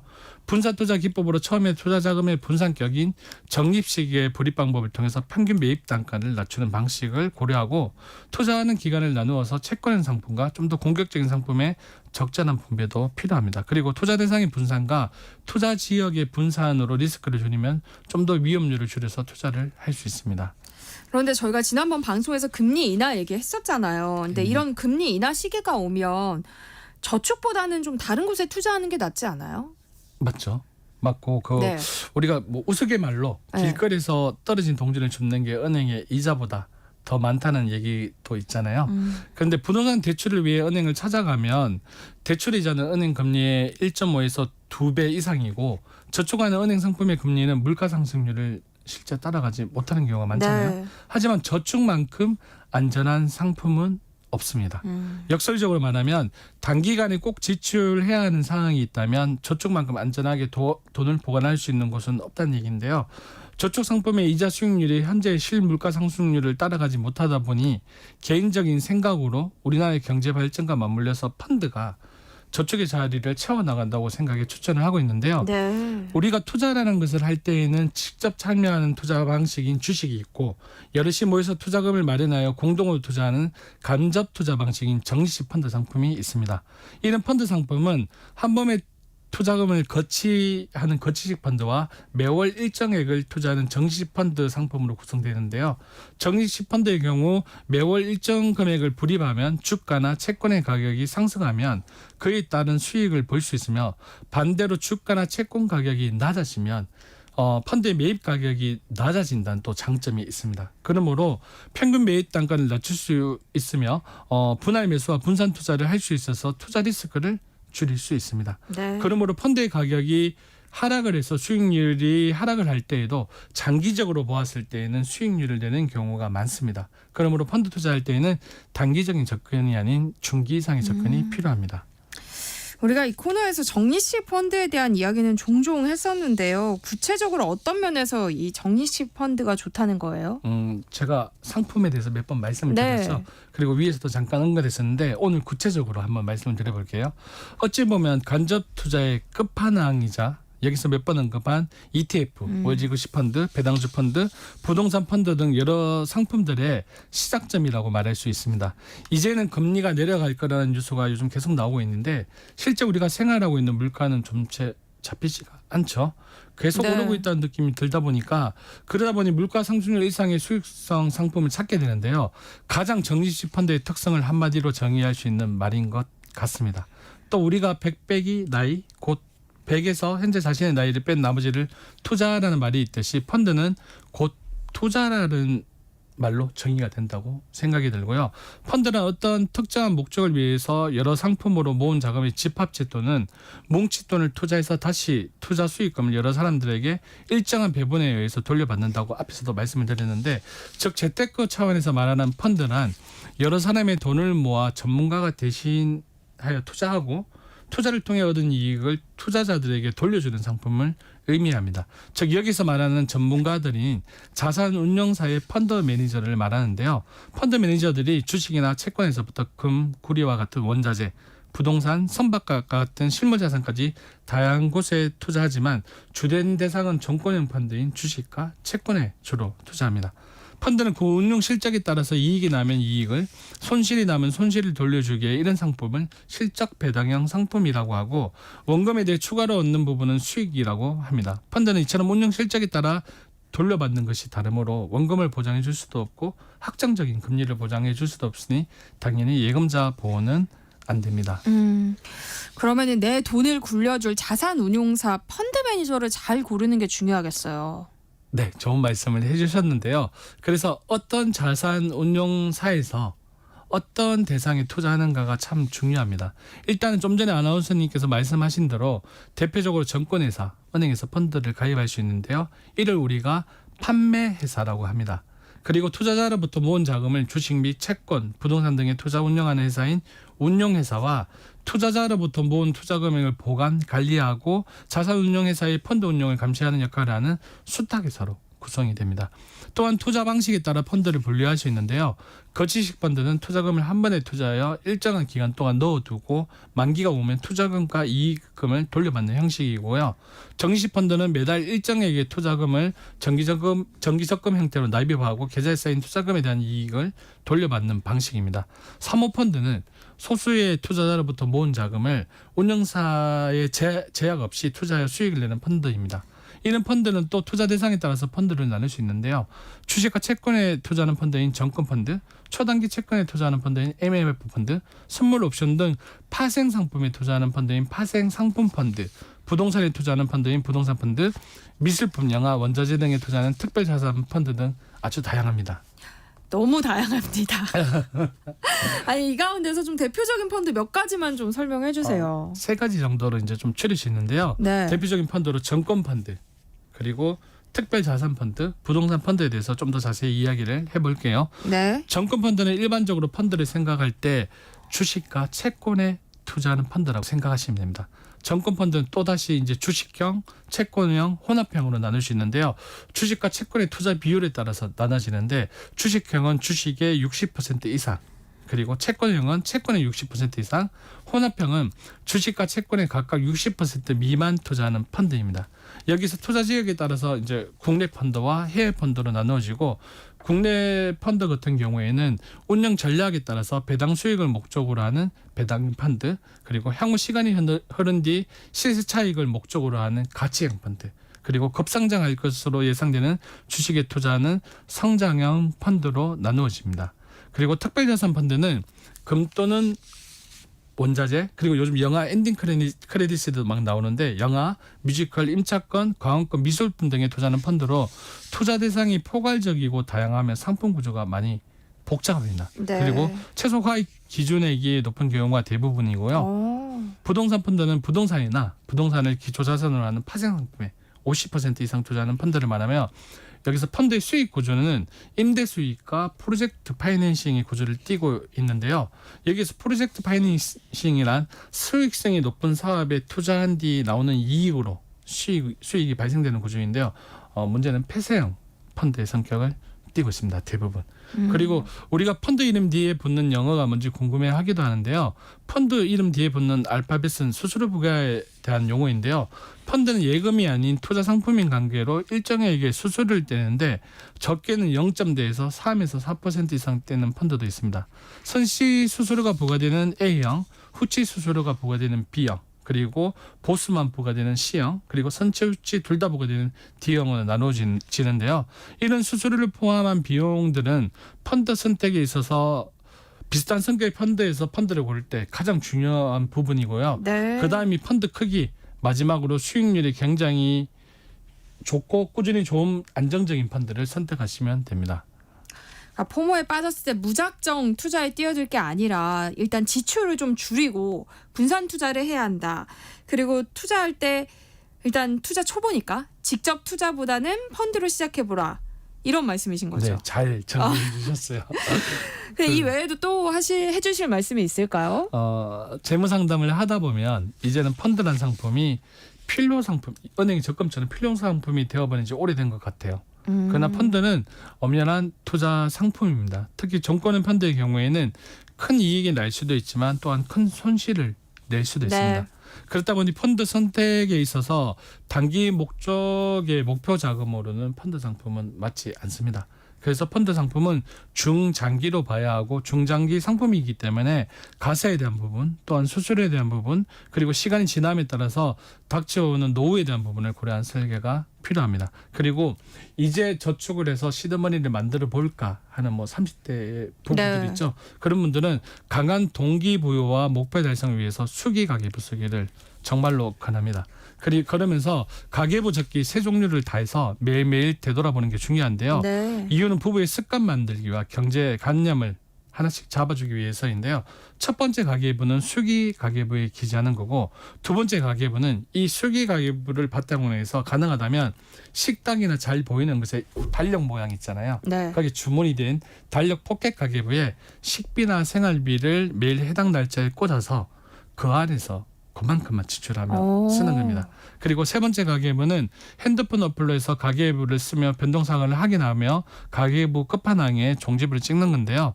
참고로 현재의 생활비 부분에서도 지출의 규모를 전체적으로 1에서 3%씩 체감도가 낮게 조금 더 줄여서 생활비 규모를 정해놓고 지출하면 시드머니를 만드는데 큰 도움이 되지만 어찌 보면 답답할 수도 있거든요. 네. 이럴 때 예비 비상금 통장을 만들어서 매일 조금씩 적립을 해서 한 번씩 짧은 여행을 가든가 의료를 구입하든가 외식을 하든가 규모에 맞춰서 지출을 포상 계획으로 가져가면 덜 피곤해집니다. 그렇군요. 주변 분위기에 휩쓸려서 무작정 투자에 뛰어드는 초보 투자자에게 필요한 재테크 방법 살펴보고 있는데요. 관련해서 궁금한 점 있으신 분들 문자 보내주시면 서영로 원장님과 함께 상담해드리겠습니다. 그럼 여기서 노래 한 곡 듣고 올게요. 모튼 하켓의 Can't Take My Eyes Off You. 네, 노래 나가는 동안 여러분들이 보내주신 문자 함께 살펴보겠습니다. 콩으로 이정님이요.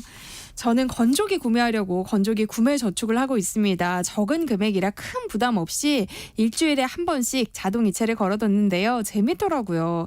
이렇게 소소한 목표를 설정하고 돈을 모으기로는 저축이 제일 좋은 걸까요? 아니면 다른 상품을 추천하실까요? 하셨어요. 칭찬드리고 싶네요. 네. 보통 사고 싶어서 할부로 사는 사람들도 많은데 이렇게 저축을 해가지고 구매하는 방법이 좋다고 생각이 들고요. 건조기 구매를 장시간 흐른 뒤에 구입할 게 아니기 때문에 네. 단기 상품은 저축 이상의 상품은 없다고 생각이 됩니다. 그렇군요. 5020님, 정리식 펀드든 주식이든 언젠가 매도를 해야 할 텐데요. 저는 사 모으는 건 잘하는데 파는 게 어렵더라고요. 자신만의 기준이 있어야 할 것 같은데요. 이거는 어떻게 세워야 할까요? 하셨어요. 저도 궁금하네요. 저도 어려운 아니 진짜 중요한 네. 게 주식은 사는 것보다 언제 파느냐가 중요하다 뭐 이런 얘기 하잖아요. 네. 근데 모르겠어요. 저도 아직까지는 거기에 대해서는 잘 모르겠습니다. 네. 그런데 지금 만약에 처음 투자라면 기간을 정해놓던가 아니면 뭐 5% 이건 정식 펀드니까 네. 10% 15%를 내 첫 번째 수익이 났을 때 파는 펀드라고 정해놓고 그 다음부터 이 비율을 올려나가는 게 좋습니다. 그러니까 그 뒤 수익을 보지 마시고 네. 하나씩 경험해 가보고 그리고 그런 누적된 경험들이 공부가 되면서 데이터가 쌓일 때까지는 그런 식으로 하는 게 먼저라고 생각이 듭니다. 좀 낮게 잡아서 해보고 네, 이게 그렇죠. 경험이 쌓이면 자신만의 기준이 만들어질 거라는 말씀이신 맞습니다. 것 같아요. 네. 네, 7905님 저는 40대고요. 월 100만 원씩 마이너스 통장 상환을 하고 있습니다. 빚을 갚는 게 우선일까요? 아니면 원장님이 말씀하신 상품에 100만 원을 투자하는 게 맞을까요? 저는 월 세후 900만 원으로 외벌이이고 자녀가 한 명 있습니다. 라고 현재 상황까지 얘기해 주셨어요. 네, 냉정하게 말씀을 드릴게요. 네. 빚을 먼저 갚으시고 저축 여력을 생활비에서 만들어서 투자를 조금씩 해나가는 게 먼저라고 생각이 됩니다. 네. 8857님은요. 장기로 거치식 ETF 투자를 하고 싶은데요. 주식과 마찬가지로 저가에 들어가려고 하니까 타이밍 잡기가 참 어렵습니다 하셨어요. 앞에 질문하고 이제 저 상반되는 건데 네. 사실은 이 저가에 잡아 나가는 것도 힘들잖아요. 그래서 그렇죠. 만약에 이분께서 그 적립식 경험이 만약에 없다면 네. 처음엔 적립식으로 이렇게 분할해서 매수하는 방법을 추천드리고 싶어요. 이게 한 번에 내가 샀는 게 가장 저가이다라는 것을 알기에는 너무 많은 시간과 경험이 필요합니다. 네. 그래서- 제가 어제 했던 생각이에요. 어제 오늘이 타이밍인가? 네. 했는데 또 하루 지나니까 네. 어제가 타이밍이었구나. 다시 또 무릎을 치고. 그리고 내일은 또 떨어질 수도 있습니다. 그러니까요. 네. 진짜 어려운 것 같아요. 자, 안테코 SBS 돈 되는 라디오 오늘은 여기까지 하겠습니다. 서영래 한국경제교육원 원장님과 함께했습니다. 고맙습니다. 네, 고맙습니다.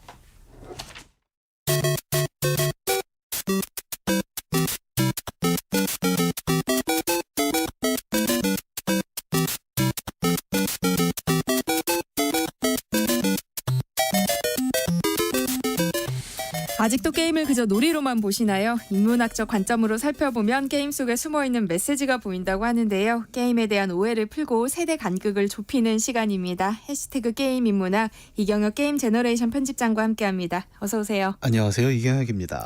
네, 오늘은 어떤 게임 이야기를 준비해 오셨을까요? 예, 제가 최근에 뉴스를 봤는데 약간 그 현직 경찰관들이 업무가 너무 과다해서 문제다. 네. 이런 뉴스를 봤습니다. 아무래도 사회가 점점 복잡해지면서 경찰관들이 출동할 일도 많고 해야 할 일은 계속 늘어나는데 뭐 인력을 늘리는 것도 쉬운 일은 아닌 것 같아요. 그래서 현장은 계속 힘들어지는 것 같고 그런데 이런 경찰관들이 실제로 어떤 업무를 하는가를 직접 다뤄본 국산 게임이 하나 있어서 오늘 그 게임이 어떤 이야기를 하나 한번 살펴보고자 하는데요.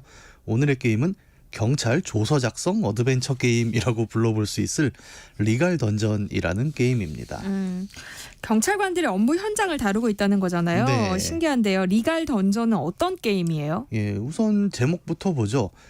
리갈 던전의 리갈은 법적인 뭐 이런 것을 가리키고 던전이라고 하면 게임 용어죠. 우리가 게임하면 보는 그 어두컴컴한 지하로 들어가서 뭔가 악마들이 있고 함정도 있고 이런 곳을 보통 던전이라고 부르는데 그러면 법으로 만들어진 던전이라는 의미가 되겠죠. 실제로 게임을 해보면 왜 던전이란 이름이 붙었나를 좀 알 수가 있는데 한번 생각해보죠. 우리가 가장 익숙한 경찰의 업무 현장이란 건 어떤 걸까요? 예를 들어 저는 법을 굉장히 잘 지켜서 경찰서에 가본 적이 없습니다. 네. 근데 영화나 드라마를 통해서 굉장히 많이 본 장면은 뭐냐면 이렇게 책상이 쫙 있고 뭔가 피의자들이 와서 경찰관하고 책상에서 서로 마주보고 뭔가를 쓰고 있습니다. 맞아요. 네. 그래서 뭐 이름 뭐야? 책상 한 번씩 치면서 막 그러다가 뭐 시간 되면 설렁탕 하나 시켜 먹고 하는 이 장면이 우리가 보통 경찰서 내부라고 하면 굉장히 많이 떠올리는 장면이잖아요. 리갈 던전이 다루고 있는 건 이 책상 위입니다. 네. 소위 말해서 경찰의 여러 업무 중에서도 조서를 작성하는 장면을 굉장히 집중적으로 바라보고 있어요. 그래서 경찰이 나오는 게임은 굉장히 많습니다. 보통은 뭐 악당을 잡거나 아니면 주인공이 경찰이 되거나 하면서 대체로는 현장에서 뭐 체포를 하고 아니면 뭐 총을 쏘고 이런 액션 게임인데 이 게임은 액션이 아예 없어요. 그래서 실제로 경찰분들한테 얘기를 들어보면 경찰 업무에서 가장 과다한 게 뭐냐 하면 이 서류 작성, 행정 처리라고 하지 않습니까? 그래서 그 가장 많은 업무가 다뤄지는 경찰서 책상 위에서의 조서 작성이란 걸 게임으로 그려냈는데 이 조서 작성이 일종의 던전처럼 표현돼서 이 게임은 리갈 던전이라고 불리죠. 그러니까 수사나 체포 같은 과정 없이 조서만 작성한다는 말씀이시잖아요. 네. 그렇다면 긴박감이 느껴지는 액션 게임은 아니겠네요. 네, 뭐 내가 총을 잘못 쏜다고 해서 이제 실패하거나 이런 게임은 아닙니다. 네. 하지만 이 게임이 주는 굉장히 재밌는 부분이 일반인들은 이 가장 많은 경찰 업무인 조서 작성, 행정 처리라는 걸 볼 일이 없다는 거잖아요. 네. 근데 이 게임은 그 장면을 보여준다는 점에서 굉장히 새로운 인식을 좀 주기도 해요. 경찰이라고 하면 저도 우리 동네 이렇게 순찰 도는 그런 장면만 늘 보고 있었는데 네. 실제로 경찰관 업무에 가장 많은 건 뭘까라고 하면 앞서 말씀드린 대로 행정 처리였단 말이죠.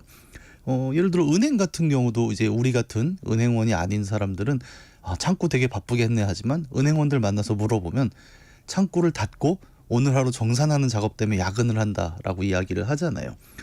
많은 현대의 업무들이 사실은 어떤 대민, 오픈 업무 이후에 이런 행정 처리를 하느라 굉장히 많은 시간을 쓰게 되는데 그래서 이 경찰 업무도 순찰이나 체포의 문제가 아니라 들어온 피의자를 어떻게 조서를 꾸며서 이 법제도 안에 넣고 그것을 뭐 검찰로 넘기거나 법원으로 넘기는 그 과정, 다시 말해 일반인들이 쉽게 보기 어려운 경찰 업무의 핵심을 직접 한번 경험해 볼 수 있는 게임이기도 합니다. 실제로 게임은 시작부터 끝까지 대부분의 시간을 조서 작성으로 보내게 돼요. 그런데 그럼 재미가 없을 거잖아요. 네. 근데 생각보다 이 장면이 재미있습니다. 발생한 사건이 있고 이것을 어떻게 제도 안에 집어넣어서 무죄냐 유죄냐 이런 판단까지도 하는 상황들이기도 한데 서류를 통해 범죄 혹은 사건이란 걸 바라본다는 관점에서 굉장히 좀 새로운 재미를 주는 게임이기도 하죠. 그러니까 서류로 사건을 본다는 건 새로운 시선인 것 같긴 한데요. 네. 일반인의 관점과 많이 달라요? 저도 이 게임을 하면서 경찰이 이런 일을 하는구나를 깨닫게 된 게 있는데 네. 이른바 입건이라고 하는 게 있죠. 그러니까 경찰서에 사건이 일어난 게 경찰서로 들어가서 처리가 되기 시작하는 걸 입건이라고 표현을 하죠. 이 입건된 사건이 실제로 어떻게 처리되는가를 우리는 별로 본 적이 없는데 리갈 던전이 보여주는 게 이 입건의 과정입니다. 게임 속의 예를 한번 들어서 설명을 해보면 처음으로 맞는 사건 중에 이런 사건이 하나 나옵니다. 그 폐지를 주워서 모아 파시는 어르신들이 좀 있죠, 우리 주변에. 많죠. 네. 근데 이 할아버지가 경찰서에 잡혀와요. 누가 신고를 해서. 근데 할아버지 얘기를 들어보면 폐지 모아서 이제 할아버지 본인이랑 이제 손주가 하나 있습니다. 둘이 생계를 하는데 그럼 왜 경찰서에 오셨냐? 누가 신고를 했는데 폐지를 주운 게 아니라 이 할아버지가 길가에 보면은 그 무료 생활정보지 같은 게 있죠. 근데 그 뭉탱이를 통으로 들어다가 가져와 버려서 누가 신고를 한 거죠. 네. 이거는 절도다. 쓰고 있는 생활정보지를 그렇게 가져가면 안 되는 거 아니냐라고 하는데 이제 주인공이 경찰이거든요. 그래서 이 사건을 어떻게 처리해야 될까를 자기가 직접 조서를 써야 되는 거죠. 그래서 기본적으로 우리가 드라마에서 본 것처럼 이름, 주소, 직업 같은 인적 사항을 확인을 하고 그다음에 사건 현장에서 이제 부하 경찰이 나가서 목격자 신문 같은 걸 해오거든요. 그럼 그 자료를 검토하면서 이 사건은 어떤 사건이다라는 걸 이제 첫 번째 문서로 만들게 됩니다. 소위 말하는 사건 정황을 담은 문서가 완성이 되겠죠. 그 다음에 이 문서화된 사건을 법에다 놓고 비교를 해요. 그래서 게임이 이제 법전을 펼쳐주거든요. 그러면 이게 죄가 되느냐 안 되느냐, 죄가 된다면 어떤 법을 어긴 거냐라는 판단을 또 플레이어가 해야 되는 거죠. 법 지식이 없어도 굉장히 사전이 잘 돼 있어서 이해하기는 쉽고, 그다음에 최종적으로 유죄냐 무죄냐를 판별을 하고 유죄라면 검찰에 이런 죄입니다라고 송부를 하거나 무죄라면 피의자를 방면해야 되는 건데 이 게임이 가장 중요한 건 두 가지 같아요. 첫 번째는 일어난 사건을 일목요연하게 정리하는 첫 번째 문서화 과정이 있고, 두 번째로 그 정리된 사건이 법이라는 잣대 안에서는 어떤 기준에서 죄가 되느냐 아닌가를 판단하는 장면이 있는 거죠.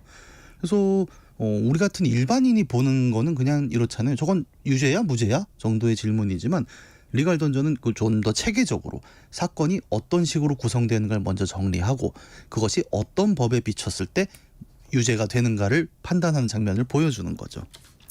오늘은 경찰의 업무 현장을 다룬 게임 리갈 던전에 대해서 이야기 나눠보고 있는데요. 네. 이 게임이 던지는 색다른 고민이 뭘까요? 이게 앞서 말씀드린 사례를 이어서 생각해보면 굉장히 재밌는데 그 생활정보지를 가져간 할아버지의 사례는 그러면 유죄일까요 무죄일까요? 그리고 유죄라면 어떤 법을 어긴 걸까요? 게임은 정답을 주진 않습니다. 어떤 선택을 할 수도 있는데 몇 가지 가능성을 이제 제시를 하는 걸 예시로 들어보면 네. 첫 번째는 절도다. 절도죄에 해당한다. 그래서 묵가지라는 건 생활정보지란 건 버린 게 아니라 누군가의 소유물이고 영업활동의 산물이니 이건 무단 절취니까 절도입니다라고 판단할 수 있겠죠. 그런데 이제 주변 증언에 보면 또 다른 증언이 나옵니다. 원래 아침에 출퇴근 시간에 꽂아놓고 묵가지를 출퇴근 시간이 끝나면 담당자가 와서 안 쓰니까 통으로 버린다라는 증언이 나온 거예요. 네. 근데 할아버지는 그 시간이 끝난 다음에 가져갔다는 거죠. 그러면 이게 버린 상태가 된 거라면 무죄라고 또 판단할 수 있는 여지가 있는 거죠. 네. 그리고 또 문제는 뭐냐? 당시 목격자 진술을 보면 할아버지 혼자서 리어카를 민 게 아니라 그 리어카 뒤에서 할아버지를 도와준 손주가 있었다는 게 확인이 됩니다. 근데 이 얘기가 딱 나오는 순간 게임이 두 번째 법전을 펼쳐주는데 특수절도죄라는 게 나오면서 2인 이상이 공모해버린 절도는 특수절도가 돼서 조금 더 무겁게 처벌을 받는 거죠. 그러면 우리는 이제 세 가지 가능성이 나오는 거예요. 네. 무죄, 절도, 특수절도. 근데 이 셋의 경중이 다 다르지 않습니까? 지금 들어본 대로. 크게 다를 것 같은데요. 참고로 특수절도에는 아예 벌금형 같은 게 없어요. 그냥 이제 실제 유죄면 그 말 그대로 징역을 살거나 집행유예가 나오는 정도밖에 없는 건데 이 완전히 다른 선택지로 가는 이 게임의 세 가지가 정답이라는 게 없고 어떤 선택을 해도 플레이어는 경찰로서 그 선택의 결과를 딛고 다음 스토리로 또 이어지게 되는 구조로 구성이 되어 있습니다. 그래도 처벌은 법에 의해서 객관적으로 이루어져야 하지 않을까요? 이 질문이 굉장히 이 게임에 많이 담겨 있어요. 리갈 던전의 제작자인 소미라는 개발자는 평소에 좀 사회 비판적인 메시지를 게임에 많이 담는 개발자로 유명한데요. 그런 그가 만든 이 리갈 던전이라는 게임에서 질문하는 것은 객관적 법제도라는 우리가 갖고 있는 그 이상이 현실에서는 어떤 어려움들을 안고 있는가라는 걸 이런 실제 사건을 조서로 꾸미는 과정에서 많이 보여주고자 합니다. 네. 예를 들어 앞서 이야기한 대로 현장에서 실제로 발생한 사건은 그 사건 자체로 죄를 판단하기는 굉장히 어렵습니다. 그래서 어떤 법 조항에 비추었을 때 이것이 죄가 되느냐, 그리고 그 죄의 경중과 유무지 여부까지 바뀌는 걸 제가 잠깐 설명을 드렸잖아요. 근데 이 상황에서 게임이 한 가지 더 얹으면서 굉장히 비판적인 메시지가 되는 건 바로 이런 현장 실무자로서의 경찰들이 놓인 업무 환경이 객관적인 판단을 어렵게 만들다는 이야기를 하고 있습니다. 그럼 경찰이 사건을 좀 자의적으로 판단할 수도 있다는 얘기잖아요. 네, 뭐 현직 경찰분들이 이제 그렇다라는 얘기를 하는 건 아니고 네. 게임에서 설계된 세계 속에서 이 우리가 갖고 있는 제도가 얼마나 허점을 갖고 있는가를 좀 보여주려고 하는데, 예를 들어 주인공은 경찰이고 경찰은 팀으로 움직이죠. 근데 이 팀에는 몇 년 동안 승진 누락된 팀원이 있습니다. 그리고 게임은 늦가을 시점으로 진행이 되는데 곧 연말에 인사평가가 있는 상황인 거예요. 네. 그리고 이 사건을 몇 점 얼마나 해결하느냐에 따라 팀원의 승진이 달려있는 상황이 되는데, 이 게임 속 경찰의 인사평가에는 사건마다 점수가 있습니다. 그래서 살인사건은 10점, 절도는 1점. 그러니까 소위 말하는 중요한 사건일수록 점수가 높다 보니까 이 평가에 놓였을 때 플레이어는 같은 사건을 아까 얘기했지만 무죄, 절도, 특수절도라는 경중이 있는 거잖아요. 여기에 자신이 처한 상황이 개입할 수밖에 없는 상황이 있는 거 아니냐라는 이야기를 게임은 하고 있는 거죠. 그러면 승진 몇 년 누락되고 있는 팀원이 계속 초조해하는 걸 보고 있는 상황에서 앞서 이야기한 그 폐지 노인 사건을 다시 봅시다. 무죄, 절도, 특수절도 중에 사건 담당자는 어느 쪽을 유심히 보게 되겠느냐는 거죠. 그러니까 제도는 객관적이지만 네. 그걸 운용하는 사람의 현실에 따라서 상황이 달라질 수도 있다는 거잖아요. 네, 이 조서 꾸미는 게임 리갈 던전의 핵심이 바로 여기 있는 겁니다. 우리의 법과 제도는 매우 객관적으로 작동하게 잘 설계가 돼 있지요. 근데 이 객관적인 제도라는 게 결국 사람에 의해 작동하고 있다. 그리고 그 법 제도를 실행하는 사람들 또한 사실은 승진과 고과라는 네. 자신의 일상의 삶과 연결된 평가에 매여 있다는 걸 게임은 계속 보여주고자 합니다. 그래서 게임이 묻는 건 되게 아주 무거운 단 하나의 질문이죠. 그러면 이 경찰관들은 정말 자신의 사리사욕, 자신의 이해관계에서 완전히 벗어나서 객관적인 업무 수행을 할 수 있는 환경이냐? 라는 걸 물어보고 있는 거죠. 그러니까 팀 성과를 위해서 사건을 유죄로 만들 수도 있다는 거네요. 뭐 극단적으로 얘기하면 그렇고 실제 게임의 스토리를 진행을 해보면 약간 스포일러가 될 수는 있겠지만 네. 우리의 주인공은 매우 도덕적인 선택만을 이어가면서 마치 경찰의 이상향이 될 수도 있고, 아니면 적당하게 현실과 타협하는 이제 영화에 자주 나오는 그런 현실적인 치안 공무원이 될 수도 있습니다. 그리고 게임은 굉장히 이야기를 극단까지도 밀어붙이는데 정말 오직 자신만을 위해서 모든 사건의 정황을 자기 개인에게 유리하게 엮어가는 거의 뭐 사이코패스에 가까울 정도의 경찰이 될 수도 있는 거죠. 이런 여러 개의 사건들을 겪으면서 플레이어는 우리 주인공, 이 주인공은 또 설정상 경찰대를 수석 졸업을 하고 굉장히 그 엘리트적인 그 소위 말하는 스펙을 가진 그런 경찰로 등장을 하게 되는데, 그런 경찰이 현장에서 겪고 있는 감정에 굉장히 깊게 이입을 하면서 실제로 그걸 겪어보는 거예요. 엄정하고 객관적인 법제도의 수행이라는 우리의 이상이 있고, 거기에 자신과 자신의 동료들이 놓인 현실적인 상황이라는 두 가지가 계속 충돌하는 상황을 플레이어가 직접 고민을 하게 됩니다. 그래서 이 게임의 엔딩이 한 10개, 15개 정도가 있는데 어느 게 정답이라고 이제 심지어 제작자도 무엇이 정답이라고 얘기하진 않지만 네. 이런 고민에 놓이는 것만으로도 우리는 경찰 행정이라는 것이 어떤 어려움을 안고 있는가를 좀 깊게 생각해 볼 수 있는 기회를 얻게 되지요. 어떻게 보면 우리 사회 시스템의 한계를 좀 짚어주고 있는 것 같아요. 네, 맞습니다. 이게 비단 경찰만의 이야기도 아니긴 하거든요. 어떻게 보면 리갈 던전이라는 게임이 지적하는 부분은 뭐 경찰이 부패했다 이런 단순한 메시지가 결코 아닙니다.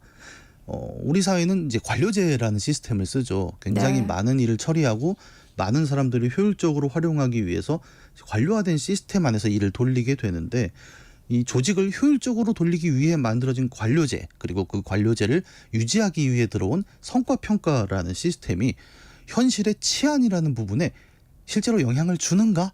라는 장면을 깔아놓고 보여주는 거죠. 경찰들은 제복을 입으면 경찰이지만 집에 가서 퇴근하고 샤워하고 옷을 갈아입으면 그냥 동네 주민 한 사람이잖아요. 그쵸. 우리랑 똑같이 월급 고민하고 카드값 빠져나가는 거에 눈물을 흘리는 그냥 월급쟁이입니다. 그런데 이런 월급쟁이로서의 경찰 공무원이라는 삶도 뭐 다른 샐러리맨들과 다를 바 없이 결국은 자신의 성과가 어떻게 평가받고 나의 미래가 어떤 고가로 들어오는가라는 고민을 똑같이 겪고 있다는 거고, 이런 상황에서 경찰 공무원이잖아요. 어쨌든 네. 공적인 일을 하는 사람이 이런 성과 평가에 놓였을 때 자신의 업무에는 이게 어떤 영향을 주게 되는가, 이런 것들을 보여주는 게 이 리갈 던전의 굉장히 핵심적인 메시지인 거죠. 그런데 또 성과 평가라는 게 없으면 조직이 잘 돌아가지 않는다고 하잖아요. 네. 이게 참 어려운 문제 같아요. 이게 늘 어렵습니다. 관료제의 약점이 항상 안일해지는 거죠. 모두가 안정화되는 상황인데 이런 걸 보완하기 위해 성과평가제라는 걸 도입했지만 한계는 항상 한계에 머물지 않고 부작용을 낳기도 한다는 게 오늘 얘기한 리갈 던전의 경찰 조직만의 문제는 아닐 겁니다. 뭐 저도 이제 훌륭한 방송 안에서 코너를 하나 맡고 있긴 하지만 우리도 굉장히 많은 성과를 내고 있잖아요. 근데 네. 이걸 그냥 단순히 누군가가 조회수, 청취율만으로 평가를 한다면 우리는 또 얼마나 억울하겠습니까? 아니 내가 얼마나 좋은 방송을 만들고 있는데 네. 이런 부분들이 이제 미처 다 확인되지 않는 그 성과 평가의 한계라는 것이 존재를 하고 있고, 어떻게 보면 경찰 조직이라는 굉장히 특수한 상황 속에서 이런 성과 평가의 한계를 좀 보여주는 게 리갈 던전인 것 같고요. 다만 이 성과평가라는 제도도 한계가 있는 걸 모두가 알기 때문에 끊임없이 개선하려고 뭔가를 계속 덧붙이고 있긴 하죠. 그리고 이 게임 리갈 던전에서 같은 성과평가라는 주제를 가지고 하는 고민은 비단 게임 안에서만 하는 것이 아니라 어떻게 보면 뭐 저를 포함해서 조직 안에서 평가받는 모든 개인들이 실제 내 업무의 퍼포먼스에는 이게 어떤 영향인가라는 고민을 함께 하게 만드는 계기이기도 하죠. 네. 전 교수님이요. 네. 편집장님 게임 취향을 알 것 같습니다. 네. 페이퍼 플리즈 같은 게임 좋아하시죠? 라고 하셨어요. 우리가 몇 주 전에 했었죠. 페이퍼 그러니까요. 플리즈를요. 예. 좋아하시죠? 아우 되게 좋아합니다. 이분도 좀 게임을 하시는 분인가 봐요. 예. 해시태그 게임의 문학, 오늘은 리갈 던전에 대한 이야기 나눠봤습니다. 김광록 님이 게임 이름 놓쳤다고 알려달라고 해주셔서 한 번 더 말씀드렸어요. 여기서 마무리하겠습니다. 이경혁 게임 제너레이션 편집장과 함께했습니다. 고맙습니다. 감사합니다. 네, 세상의 모든 정보 여기서 마무리하겠습니다. 모바일 쿠폰 당첨자는요, 홈페이지 공지사항에서 확인하실 수 있습니다. 김동률의 출발 지금 나가고 있어요. 행복한 오후 이어가시고요. 전 내일 다시 찾아뵐게요. 아나운서 전주리였습니다. 고맙습니다.